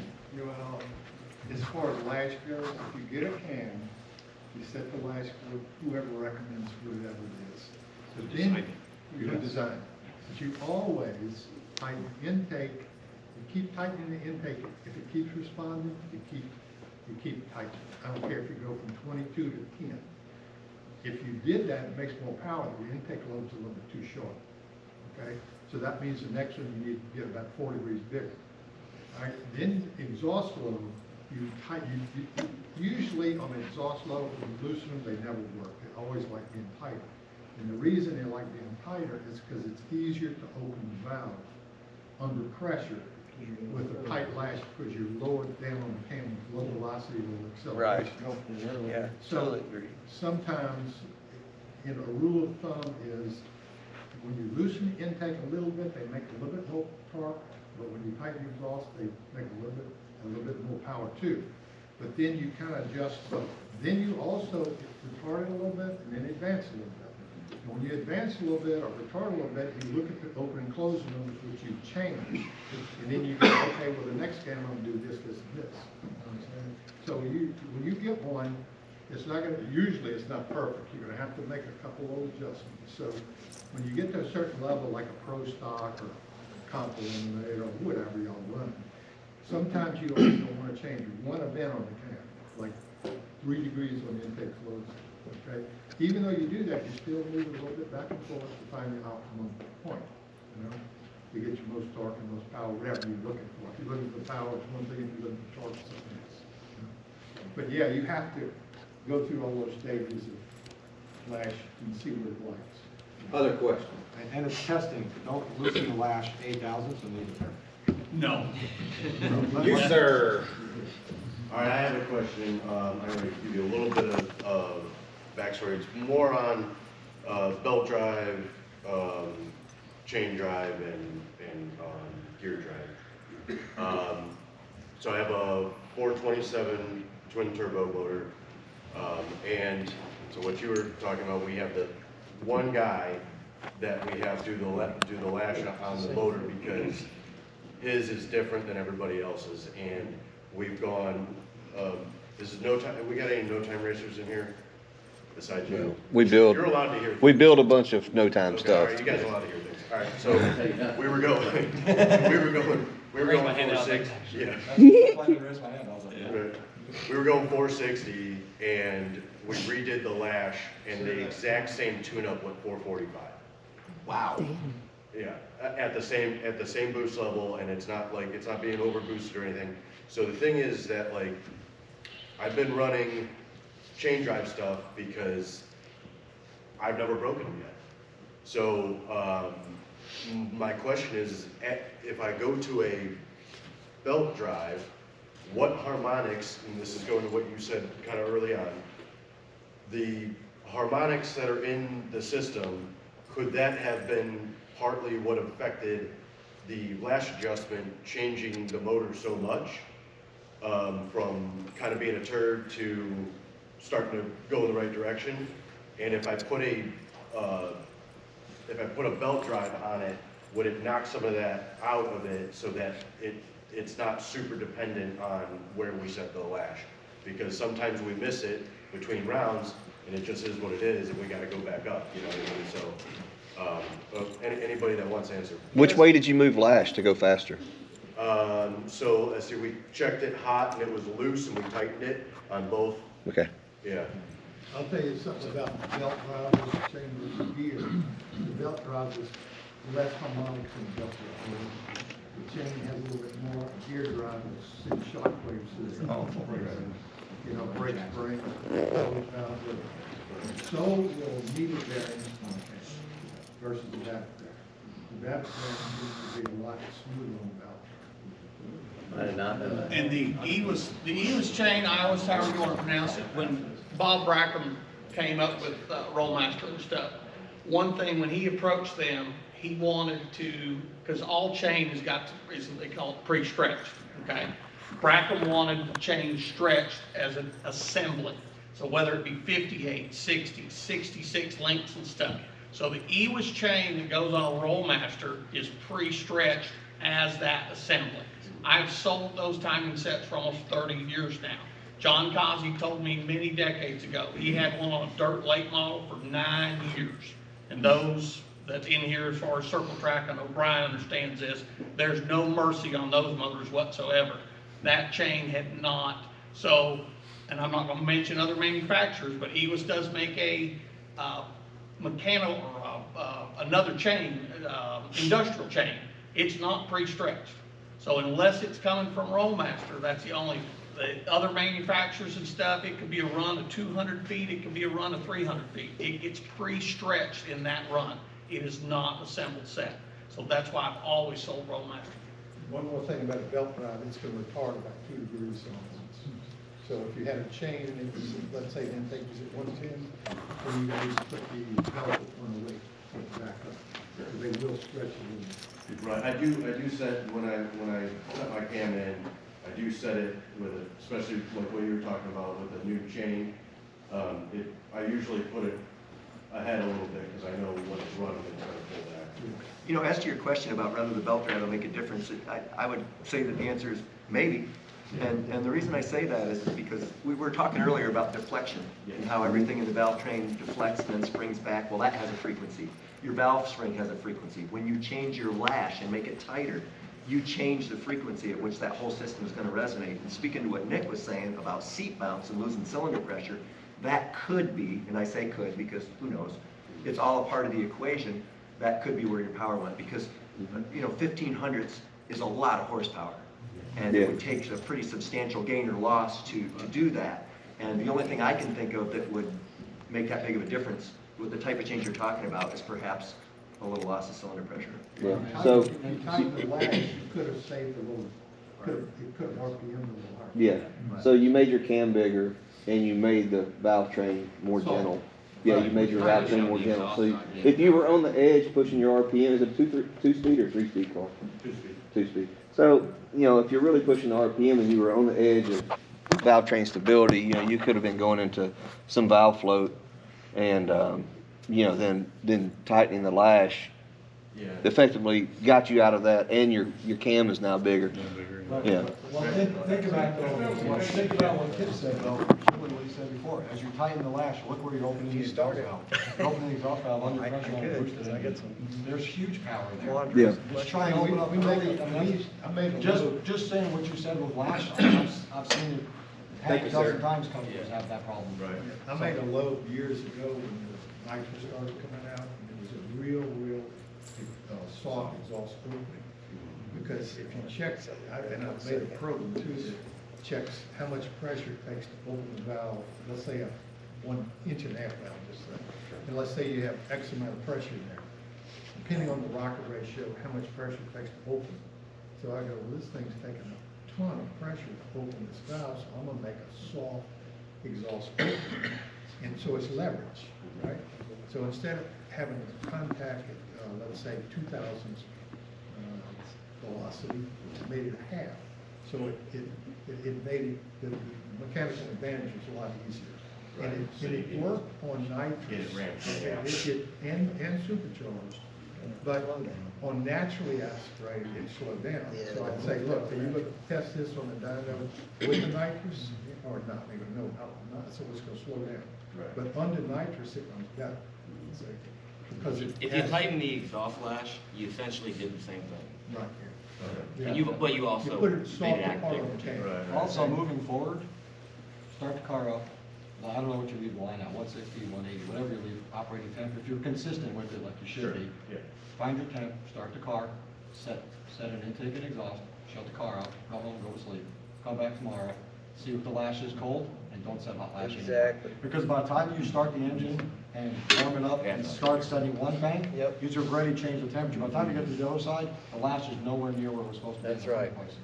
So if you look at most camshafts, you ever notice a lot of guys may notice these days, most camshafts have more intake lift than exhaust lift. They're literally placed the one just start to see trends about this. Most exhaust valves, like if I do a power envelope, it's almost always a less aggressive exhaust valve. And if I do an envelope, it's almost just as aggressive as sometimes more. I took that technology that Kip was just telling you about, you know, reducing the amount of pressure it takes to open the exhaust valve, and some guys who race Copo in the supercharged class came to me for a new camshaft, and I said, well, while we're at it, because he and I just had this discussion, I said, tighten the exhaust lash all the way down and make a pull and just see what happens. So, you know, it was an iron black aluminum head, so they tightened it down to like 6 thousandths, which you can do. And are you ready for how much horsepower difference it made? 25. 25 horsepower by doing nothing more but tightening up the exhaust lash. But this is on a supercharged engine where there's a lot of cylinder pressure. And you can actually see in our load design software how much torque it takes to turn the camshaft. And when you do that, when you have a less aggressive opening like that, it takes less torque to turn the camshaft. He had a question back here. Yeah, it was more of a comment. Just to commend you on the amount of energy and excitement you've created by taking your idea and putting it out in the public. And I can't help think with the demise of Engine Masters competition, Engine Masters as a show, that if there was a way that you could continue this and get paid for your time, because I know it's a labor of love here, but it seems like you're stepping into a void that is not out there now, that really Well, it's not serves- necessarily public knowledge. Well, you know? like I only ever started the YouTube page because I thought, well, someday my son might want to do this. And then I realized, no, he ain't. But anyway, so this wasn't like an intentional thing anyway. Like if you heard from the beginning, it just, and I appreciate the comments or compliments, I really truly do, but it wasn't like, man, I've got this genius idea. Because there's a lot of things I thought really were smart and really were stupid.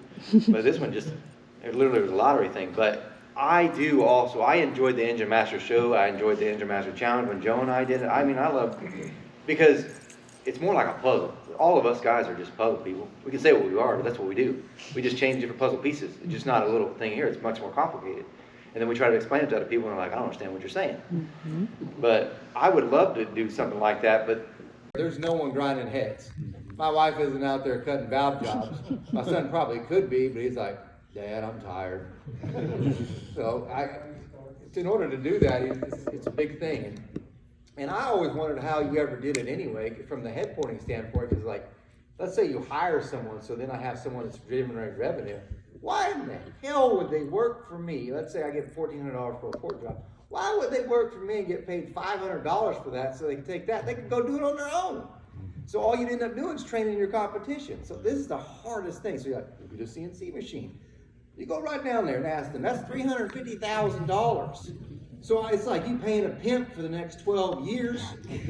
Now, of course, if you got, well, you'll get more volume, it'll pay for itself. Oh, that's how they sell you. You're still paying a pimp, at least if you're lucky, for 7.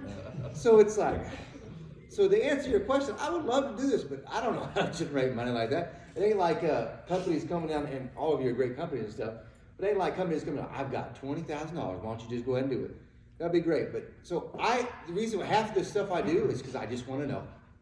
So eventually I'm going to run out of money. And I'm like, well, my wife's like, take 50% of that, huh? Zero. No, she wouldn't leave me. I hope we'll be here long enough. She ride all the way to the end. But yeah. So I love the testing, and we are doing another one. So there's a Ford one that's going to happen between February and March, thanks to the guys from GPI and Coons. And also the guys from Summit as well for the trick flow heads that we'll be using on that. So that one's for sure going to happen. Working on the small block Chevy thing, because that one to me, because you're like, well, it's small block Chevy. That one to me, I think is going to be the neatest, because just to explain that challenge, that one will be testing the engine NA. So you got your camshaft that you'd be entering. That camshaft will be tested NA in the RPM range. And then I'm going to have a centrifugal supercharger. I think it'll be using the Vortec. We'll do about 5 pounds of boost, and then we'll do 15 pounds of boost in that same cam. And you're scored all 3. That's your score from all 3 of those. Why? Again, it's probably stupid, because I'm sure Brian like, well, it's not the right cam for boost, and I don't disagree. But what I want to see is how far difference is these camshafts will be with the different boost levels. Like that guy that wins, that has the best NA one, is he going to be the best one at 15 pounds? Or is he only the best at 5, but this other one's really good at 15? So all that testing, it's just because some idiot wants to know an answer to questions. Instead of going on the internet and you got some guy who's sitting in his basement all day And he's like, well, I've read all these forums and I watched all these videos, even though I only took this much out of the video and they said this much and that other stuff was contradicting some of that, and tells you what you want to know. So I wanted to know answers. So that's all the dyno testing's ever been. And it makes it even worse, because I don't even own the dyno. So I have to pay for the dyno time. If anybody's ever been in my shop, you're like, now I see why you don't own a dyno. One, there's not enough room. And for some odd reason, people want to build these $450,000 and $600,000 homes around me. So now it's like impossible with the sound. And like, well, you can get a commercial property. Not in Broken Arrow, you can't. Somehow I had to find one place where there's commercial properties outrageous. Meanwhile, the place where I do dyno, like, literally, this is hilarious. Now I'm not making this up. So we're doing the cam challenge. He's got an engine dyno here, and the chassis dyno is literally right behind it, and keeps the door open. So I'm getting done, getting ready to come walk out for the day. There's a methadone clinic, literally, 2 buildings down. So you got some crackhead just walking through. Like, hey guy, it's 91 degrees in October, like the one hot day. So he's like looking in there strange, like, well, I don't think he can run off with anything. And Gary's there too, they got to own it. So the only thing I think to say is, hey, you want a bottle of water? And he goes, no. You got any cash? I'm like, no, it's not 2,000. Hey, tell him the rules for the contest. He might be motivated. Yeah. Anyway, that's a long story short. Is it's really hard for me to I will do it as long as I financially can. So yeah, there you go. Yes, sir. I'm going to change the subject just a little bit. You're more than welcome to change it, because I want it to be about me. My head's big enough. The only YouTube channel I watch is you. I was not aware of anybody else here. So is there any way you could make a list of the people who's here with YouTube channels? Absolutely. This is Mr. Daniel Powell. He has a channel. He'll be happy to tell you. This is. Why would they work for me and get paid $500 for that so they can take that? They could go do it on their own. So all you'd end up doing is training your competition. So this is the hardest thing. So you're like, look at a CNC machine. You go right down there and ask them, that's $350,000. So it's like you paying a pimp for the next 12 years. Now, of course, if you go like, well, you'll get more volume, it'll pay for itself. Well, that's how they sell you. You're still paying a pimp, at least if you're lucky, for 7. So it's like, so to answer your question, I would love to do this, but I don't know how to generate money like that. It ain't like companies coming down, and all of you are great companies and stuff, but it ain't like companies coming down, I've got $20,000, why don't you just go ahead and do it? That'd be great. But so the reason half of this stuff I do is because I just want to know. So eventually I'm going to run out of money, and I'm like, well, my wife's like, take 50% of that, huh? Zero. No, she wouldn't leave me, I hope. We'll be together long enough. She'd ride all the way to the end. But yeah. So I love the testing, and we are doing another one. So there's a Ford one that's going to happen between February and March, thanks to the guys from GPI and Coons, and also the guys from Summit as well for the trip flow heads that we'll be using on that. So that one's for sure going to happen. Working on the small block Chevy thing, because that one to me, because you're like, well, it's small block Chevy. That one to me, I think is going to be the neatest, because just to explain that challenge, that one will be testing the engine NA. So you got your camshaft that you be entered. That camshaft will be tested NA in the RPM range. And then I'm going to have a centrifugal supercharger. I think it'll be using the Vortec.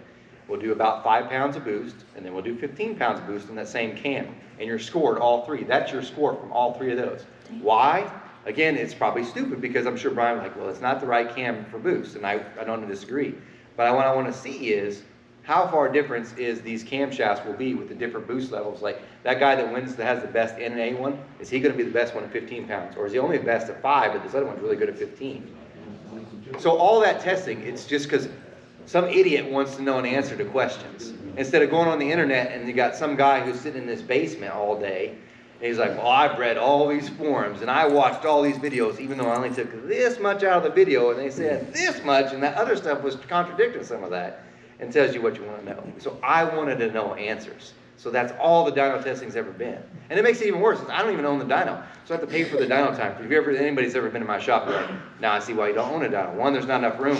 And for some odd reason, people want to build these $450,000 and $600,000 homes around me. So now it's like impossible with the sound. And like, well, you can get a commercial property. Not in Broken Arrow, you can't. Somehow I had to find the one place where there's commercial properties outrageous. Meanwhile, the place where I do dyno, like, literally, this is hilarious. And I'm not making this up. So we're doing the cam challenge. He's got an engine dyno here, and the chassis dyno is literally right behind it. And it keeps the door open. So I'm getting done, getting ready to come walk out for the day. There's a methadone clinic, literally, 2 buildings down. So you got some crackhead just walking through. Like, hey guy, and it's 91 degrees in October, like the one hot day. So he's like looking in there strange, like, well, I I don't think he can run off with anything, and Gary's there too, he's the guy to own it.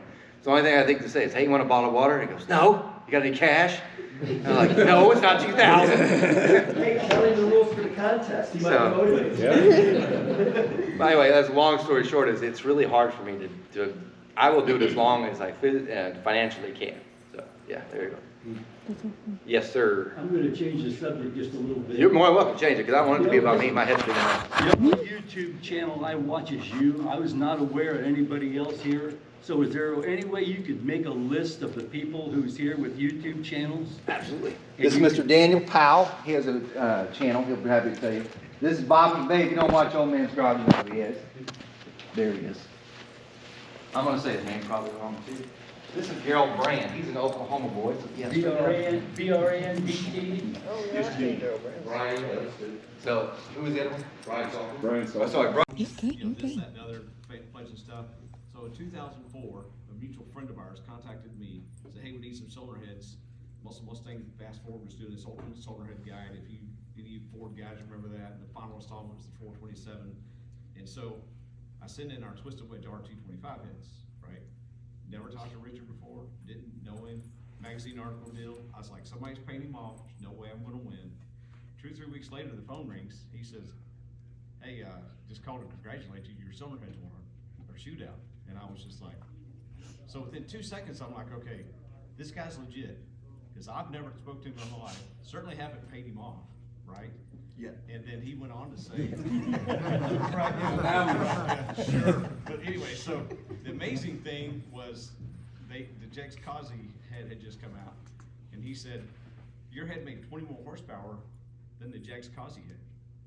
The Jex Kazi head flowed more air, but I'd say that more air was probably 700-800 lift. And he said, so we A/B tested it. We didn't believe it.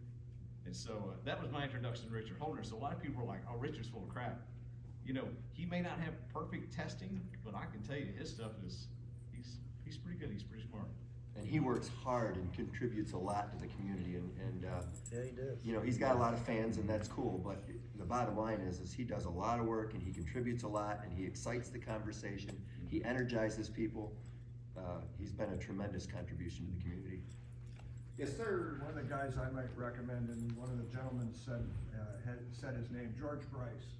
Yeah, I did. Bryce Yeah. is usually stuff. He used to have Tech Talk Tuesdays. I don't know if He's a still big does that, Facebook but guy I don't know now. what time, but he used to do that on YouTube as well. So, also, I forgot him. There's Charlie Servino. That's the only person I'm gonna say it wrong, I'm butchered, I promise you. He's about the only guy I know that ports cast iron heads anymore. Well, I think Chad's Fire might still, but. Chad does it too, yeah. You don't wanna pay him. Like 3 months. Yeah, so my channel's not big, but. If I had, I'll tell you this, if I had Holdner's subscriber count, I probably could do this continuously. Well, I just want to make people think. I just want people to think about it. That's really what my channel's about. Yes, sir. So you mentioned there's, you know, things that you want to know. There's something I'd like to know. I was really excited when the LS Challenge began, but unfortunately, it overlapped with me moving from Detroit to Charleston, South Carolina, and so I couldn't put it together. I'd like to compete in the Ford Challenge, and so what do you want? Well, in here's order the for thing on me to that Ford compete? Challenge, because that's the next one that's coming up. I want to have the rules in writing, because if you looked at the LS Challenge, and to be quite honest, we got extremely lucky, because all the people that entered, like I didn't know that Brian Tooley had even paid attention, because he's like, your channel's so big. So I even told this guy that came with me, he's like, oh, your channel's huge, you're gonna have all these people. I said, I bet you ain't got 30 people who come up and say, I counted right now, it's 13. For this whole time. But anyway, everybody's like, your channel's so huge, you get all this stuff. No, it's not that big. So to get the amount of people, especially Tooley, I was like, ain't no way he's watching my stuff. But anyway, to get the amount of people that competed, and even just the donation itself was a fantastic thing. So the next one that goes on is going to be in the Fords, but I understand this, and Brian knows this, and I think all of us do here. There's a larger fan base for LSs than there are Fords. It takes longer to change the cam than the Ford. I'm paying for dyno time, because there's no way I'm going to go to, and as much as I love Gary Dunsford, and he's not here because he's working. That man works. As another successful machine shop, and he doesn't even have a YouTube page or nothing, but he's got a lot of cool toys. But I got to pay him. It's the right thing to do. So the whole time for that dyno time, it's still gonna cost a certain amount of cost. So the way I've done it, since I did it before, was so informal, I want written rules this time. So I'm gonna have them in writing so there can never be a question like, you didn't say this. That's gonna take some time. I'll try to do that on January 1st. There's 10 competitors from the original 23. I said, what do you wanna do, the Ford or the Chevy? And if there's too many of the 10, we'll just do a drawing. And that's what they did, so those 10. Initially, I was gonna make one more available, but I think I'll open up to 5. So there'll be a total of 15 total people. But those other 5 are gonna have to pay more for the entry fee, because that would pay for the entire week of dyno testing. And I hope to God I can get the 3 cams done in a day. Which I know some of you are like, well, you got so many done on the LSs. It took us 18 minutes To pay Yeah, one. it's a way to different change setup. one. So it was I'm asking, fast. what's the dollar figure? 600 for the entry fee. For the other competitors, only Done, 400. I'll do it. Well, that's the thing is, and this is the problem. This is like the biggest problem with it. You're not the only one that wants to do it. Yeah, So I'm here. But there's, I guarantee you already I've had at least 15 people ask to do it. Are they here? I'm sure that they are. But are they in this room? Probably not. Like, what room is going over? I can't find this. Where's it at? Because they only hear parts of the video. There's one, Eric, back there. So, but anyway, the point being is, there's so many I'm gonna have to do a drawing. It's the only way I can think that's fair. I mean, I would love to be like, well, I'm gonna dine out for all month on a Ford, and I'm gonna be broke and divorced. So, I can't, that's how I'm gonna do it. I'll just do a drawing. I just had to come and apply some pressure, because I'm interested in doing this. Well, there's several It didn't are. work out last time, and, you know, it sucks for me. And I've told this to Joe Carroll knows it too. Probably the biggest one that's been asked to be in the Ford one is Scott Main. Most of you probably don't even know who he is, but he's huge in the Fords. Huge. So Britt Likens is a huge Ford guy right there too. He's been real quiet. He's just absorbing it all. But he's another huge Ford guy. So, but that's the thing is there's not enough time and day to do it. Understood. Just hire an auctioneer for this last fall. Yeah, there you go. And that's the other thing too, because part of me is like, you know what, I did Engine Masters and Joe did it too. Neither one of us, like, I think I was building like 2 or 3 engines a year at that time. I've stopped building and I just do cylinder heads now.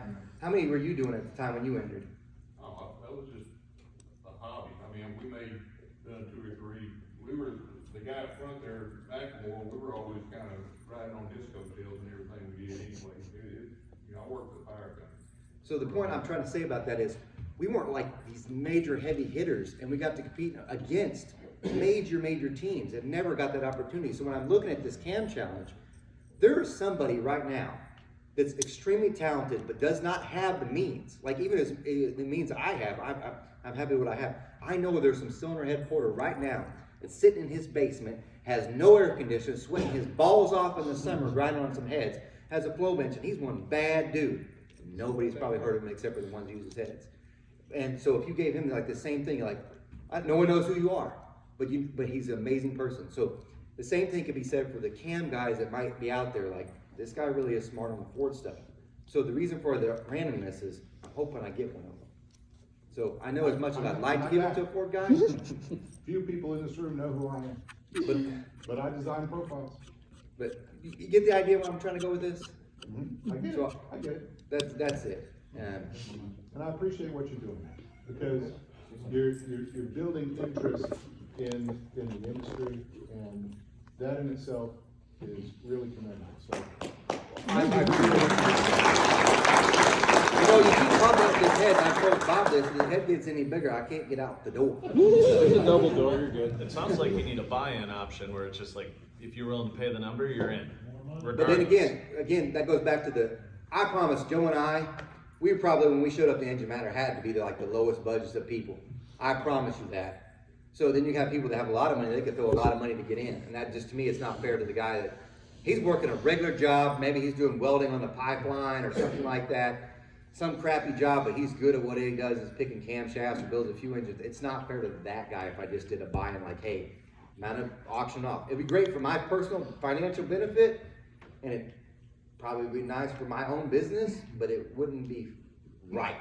Do the drawing still for that guy. Okay. And then buy in for anybody that doesn't make, if they still want in and they didn't make it in the drawing, they can still buy in afterwards. But then it'd be more dyno time, because the 15 camshafts, it would probably take us a week.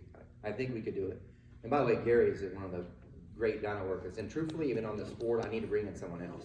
Because on the LS, if you watched us doing it, Gary would take care of the front, pulling off the balancer, taking off the timing chain, putting it over to the side, while I'm knocking off the rockers.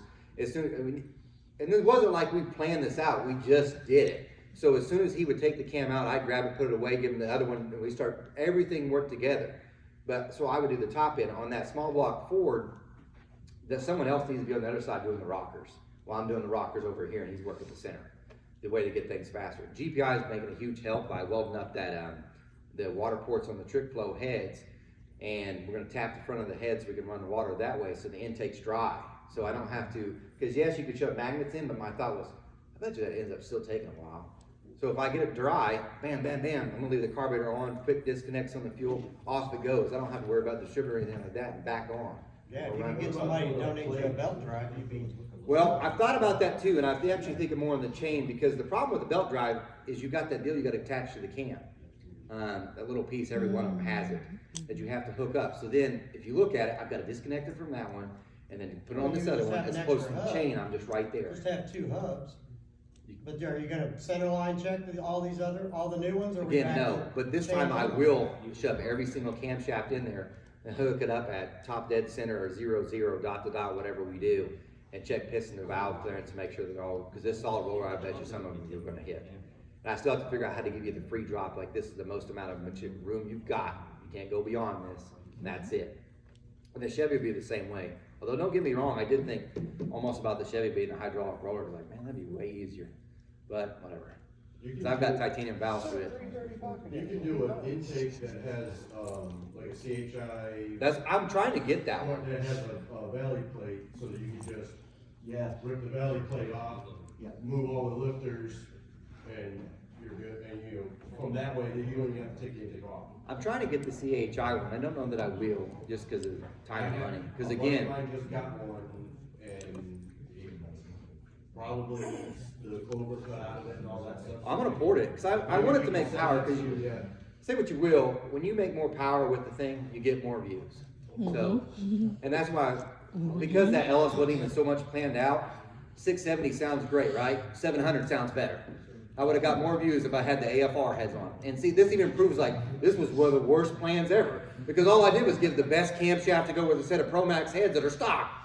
So that right now down there, Jason's be like, I've got a cam for you, buddy. Go ahead. Are we still gonna do the big block? Yes, I gotta get through the 4 small block Chevy, but the big block, I actually have those heads, but Still gonna do a DN9 head? I don't know, because I might do the 18-degree AFR type of summit head. But regardless, it's whatever it is, I'm gonna make the most power we can, and it's gonna be fun. So I actually have a tunnel ramp for that one. It'll be bad. You know, if you really want to help these guys, you should publish the information with both heads on this last one. Show them the results, and then show them the results with the AFR head. Well, everybody that donated got the link to the Google Drive that had, and I don't know any way else to share it because I'm not a technology person. Yeah. But all that, every single one I scanned and put in there. So all that AFR with the AFR heads, that data was in there. So you have now it had like even comparisons between them. So all that was in there. It was like that information right there, and letting them see the flow differences between the 2 heads and the volume between the 2 heads, and then how the camshafts perform differently with the 2 heads. They'll learn more from that than they could ever possibly learn with a single format setup, because they can see the effect that it had. My plan is going forward, because Brian was so kind enough to let me borrow those AFR heads, is I'll end up testing more camshafts, and every time I do, all that information will just drop back into that Google Drive. So as long as I do a video, and maybe the 5 people that watch it be like, oh yeah, he added more stuff to it, so they can click back in the link and it'll automatically show them the new stuff that follows. Love the way that you're sharing the data. It works out great for me. Yeah, I'm glad for that, because I didn't plan that well. So the backstory of a lot of the LS stuff that you didn't even know about, like I don't know how many people were sending me emails while I'm trying to dyno on the Cam Challenge. Where's the data? I didn't get it last night because somebody had to hit reply. I'm like, I'm just sending the information. Reply all, and then replied. I'm like, oh God. Because what it would do is I'm trying to copy the whole thing, but they would start a new thread, and so the Google Drive literally saved me, and I should have done that from the beginning. And then the next 3 days. Channel membership gone up? What's that? Since the Cam Challenge helped the channel membership for the regular dyno watchers? I mean, I can pull out my stuff. I don't mind sending all my stats right now. I'll just look. Because I think in an average month, and this is probably more than what you want to know, but before people say, well, your stuff is great, you should be taking off. Let's see how much we gained just this month. It's 472 subscribers. That's not that many. So, no. I gained more, and this is, when I went to Bob's right here, we brought that 496 just to test different carburetors.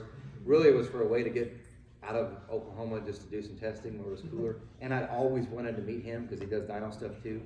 And of course, Old Man's Garage. That got me more subscribers in that one day than the 7 days. And actually, that one video even made more money than all the LS Cam Challenge stuff. So it's just weird how it works. I want to say one thing about Cam Load software design and intellectual property. So we have the carbon employer software, and then we have an OE level software. So there's a large difference in price between those two. So we have Spintron tested. So we've had Spintron about 6 years. We've been dyno testing stuff. Obviously, I've been dyno testing the stuff since LS came out, right? In the last 5 years, we had engine dyno.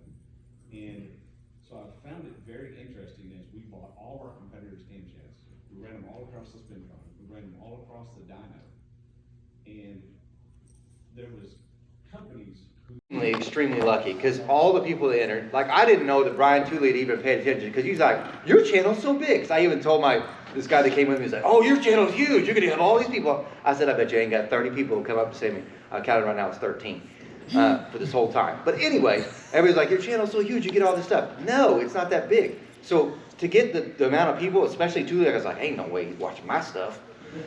But anyway, to get the amount of people that competed, and even just the donation itself was a fantastic thing. So the next one that goes on is going to be in the Fords, but I understand this, and Brian knows this, and I think all of us do here. There's a larger fan base for LSs than there are Fords. It takes longer to change the cam than the Ford. I'm paying for dyno time because there's no way I'm going to go to, and as much as I love Gary Dunsworth, and he's not here because he's working. That man works. As another successful machine shop, and he doesn't even have a YouTube page or nothing, but he's got a lot of cool toys.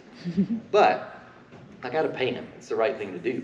So the whole time for that dyno time, it's still going to cost a certain amount of cost. So the way I'd done it, since I did it before, was so informal. I want written rules this time, so I'm going to have them in writing so there can never be a question like, you didn't say this.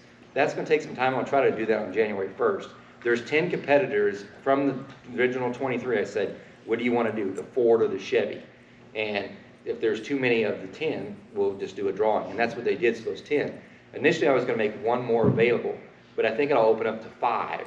So there'll be a total of 15 total people. But those other 5 are going to have to pay more for the entry fee because that would pay for the entire week of dyno testing. And I hope to God I can get the 3 cams done in a day, which I know some of you are like, well, you got so many done on the LSs. It took us 18 minutes to change one. So it was fast. What's the dollar figure? 600 for the entry fee. For the other competitors, only 400. I'll do it. Well, that's the thing is, and this is the problem. This is like the biggest problem with it. You're not the only one that wants to do it. Yeah, so I'm here. But there's, I guarantee you already I've had at least 15 people ask to do it. Are they here? I'm sure that they are. Whether are they in this room? Probably not. Like, what room is going over? I can't find this. Where's it at? Because they only hear parts of the videos. So, but anyway, the point being is, there's so many I'm going to have to do a drawing. It's the only way I can think that's fair. I mean, I would love to be like, well, I'm going to dyno for all month on a Ford. And I'm going to be broke and divorced. So, I can't, that's how I'm going to do it. I'll just do a drawing. I just had to come and apply some pressure because I'm interested in doing this. Well, there's several It didn't work out last time, and, you know, it sucks for me. And I've told this to Joe Carroll knows this too. Probably the biggest one that's been asked to be in the Ford one is Scott Main. Most of you probably don't even know who he is, but he's huge in the Fords. Huge. So Britt Likens is a huge Ford guy right there too. He's been real quiet. He's just absorbing it all. But he's another huge Ford guy. So, but that's the thing is there's not enough time and day to do it. Just hire an auctioneer to do this last fall. Yeah, there you go. And that's the other thing too, because part of me is like, you know, when I did Engine Masters and Joe did it too, neither one of us, like, I think I was building like 2 or 3 engines a year at that time. I've stopped building, I just do cylinder heads now. How many were you doing at the time when you entered? Oh, that was just a hobby. I mean, we made 2 or 3. We were the guy up front there, Nakamore, we were always kind of riding on disco tails and everything we did anyway. You know, I worked for fire company.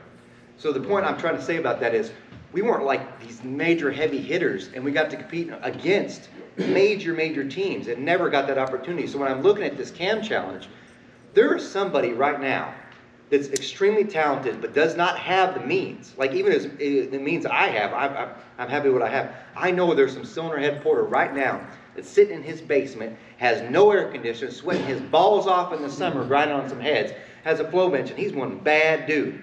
Nobody's probably heard of him except for the ones that use his heads.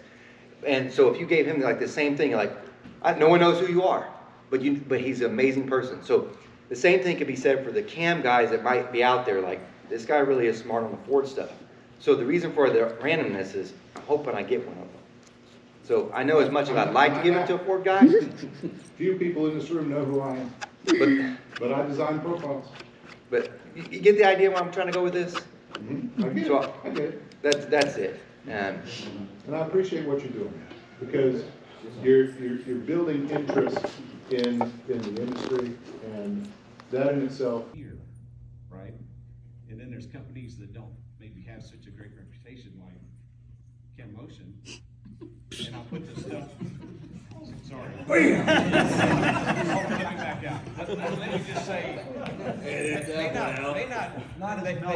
they may not have as strong of marketing as some companies, let me say that. And I put the stuff on the Spintron, it's like, wow, that's really good. And you put it on the dyno, it's just like, holy crap, these guys don't have a Spintron in-house, they don't have a dyno in-house, and they are developing exceptional stuff, right? But let me tell you, their load design software, who else has that? Who else has the same load design software you guys do? Yeah, so that intellectual property is an advantage. And I just wanted to share that. I have to depart, I got another meeting, but anyway, I just wanted to share Thanks that. for coming, man, I appreciate it. My personal financial benefit, and it probably would be nice for my own business, but it wouldn't be right. Do the drawing still for that guy. Okay. And then buy in for anybody that doesn't make, if they still want in and they didn't make in the drawing, they can still buy in afterwards. But then it'd be more dyno time, because the 15 camshafts, it would probably take us a week. I think we could do it. And by the way, Gary is one of the great dyno workers. And truthfully, even on the Sport, I need to bring in someone else. Because on the LS, if you watched us doing it, Gary would take care of the front, pulling off the balancer, taking off the timing chain, putting it over to the side, while I'm knocking off the rockers. And it wasn't like we planned this out, we just did it. So as soon as he would take the cam out, I'd grab it, put it away, give him the other one, and we start, everything worked together. But, so I would do the top end. On that small block Ford, that someone else needs to be on the other side doing the rockers, while I'm doing the rockers over here, and he's working the center.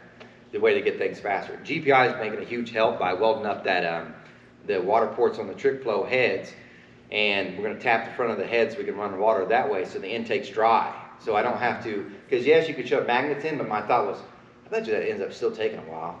So if I get it dry, bam, bam, bam, I'm gonna leave the carburetor on, quick disconnects on the fuel, off it goes. I don't have to worry about distributor or anything like that, and back on. Yeah, if you can get somebody to donate you a belt drive, you'd be. Well, I've thought about that too, and I'm actually thinking more on the chain, because the problem with the belt drive is you've got that deal you got to attach to the cam. That little piece, every one of them has it, that you have to hook up. So then, if you look at it, I've got to disconnect it from that one, and then put it on this other one, as opposed to the chain, I'm just right there. Just have two hubs. But are you gonna center line check all the new ones? Or Again, no, but this time I will shove every single camshaft in there and hook it up at top dead center or 0, 0, dot to dot, whatever we do, and check piston and valve clearance to make sure that they're all, because this solid roller, I bet you some of them you're gonna hit. And I still have to figure out how to give you the free drop, like this is the most amount of room you've got. You can't go beyond this, and that's it.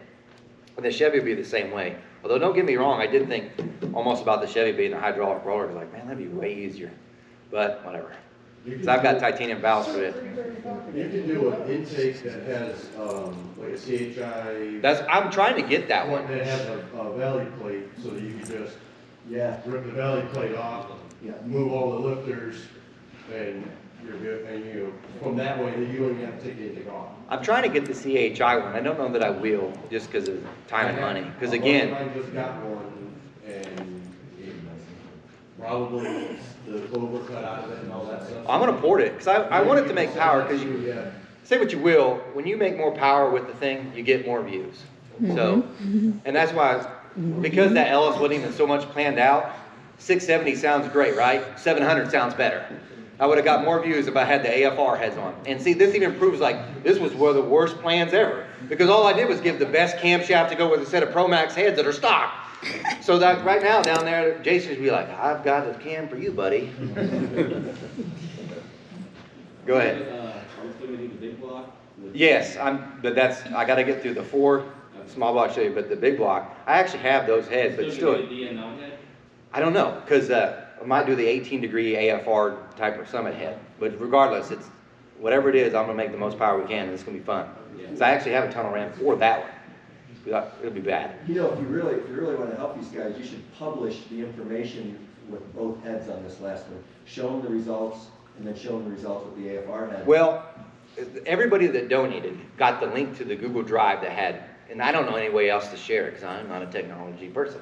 Yeah. But all that, every single one I scanned and put in there. So all that AFR with the AFR heads, that data was in there. So you have this now it had like even comparisons between them.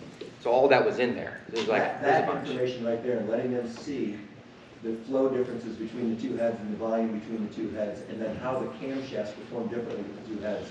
They'll learn more from that than they could ever possibly learn with a single format setup, because they can see the effect that it has. My plan is going forward, because Brian was so kind enough to let me borrow those AFR heads, is I'll end up testing more camshafts, and every time I do, all that information will just drop back into that Google Drive. So as long as I do a video and maybe the 5 people that watch it, be like, oh yeah, he added more stuff to it, so they can click back in the link and it'll automatically show them the new stuff that follows. Love the way that you're sharing the data. It works out great for me. Yeah, I'm glad for that, because I didn't plan that well. So the backstory on a lot of the LS stuff that you didn't even know about, like I don't know how many people were sending me emails while I'm trying to dyno on the Cam Challenge. Where's the data? I didn't get it last night because somebody had to hit reply. I'm like, I'm just sending the information. Reply all, and then reply. And I'm like, oh God. Because what it would do is I'm trying to copy the whole thing, but they would start a new thread. And so the Google Drive literally saved me, and I should have done that from the beginning. And then the next 3 days. What's that? Does the Cam Challenge help the channel membership for the regular dyno watchers? I mean, I can pull out my stuff. I don't mind sending all my stats right now. I'll just look. Because I think in an average month, and this is probably more than what you want to know, but before people say, well, your stuff is great, you should be taking off. Let's see how much we gained just this month. It's 472 subscribers. That's not that many. So, no. I gained more, and this is, when I went to Bob's right here, we brought the 496 just to test different carburetors. Really, it was for a way to get out of Oklahoma just to do some testing where it was cooler. And I'd always wanted to meet him because he does dyno stuff too. And of course, Old Man's Garage. That got me more subscribers in that one day than the 7 days. And actually,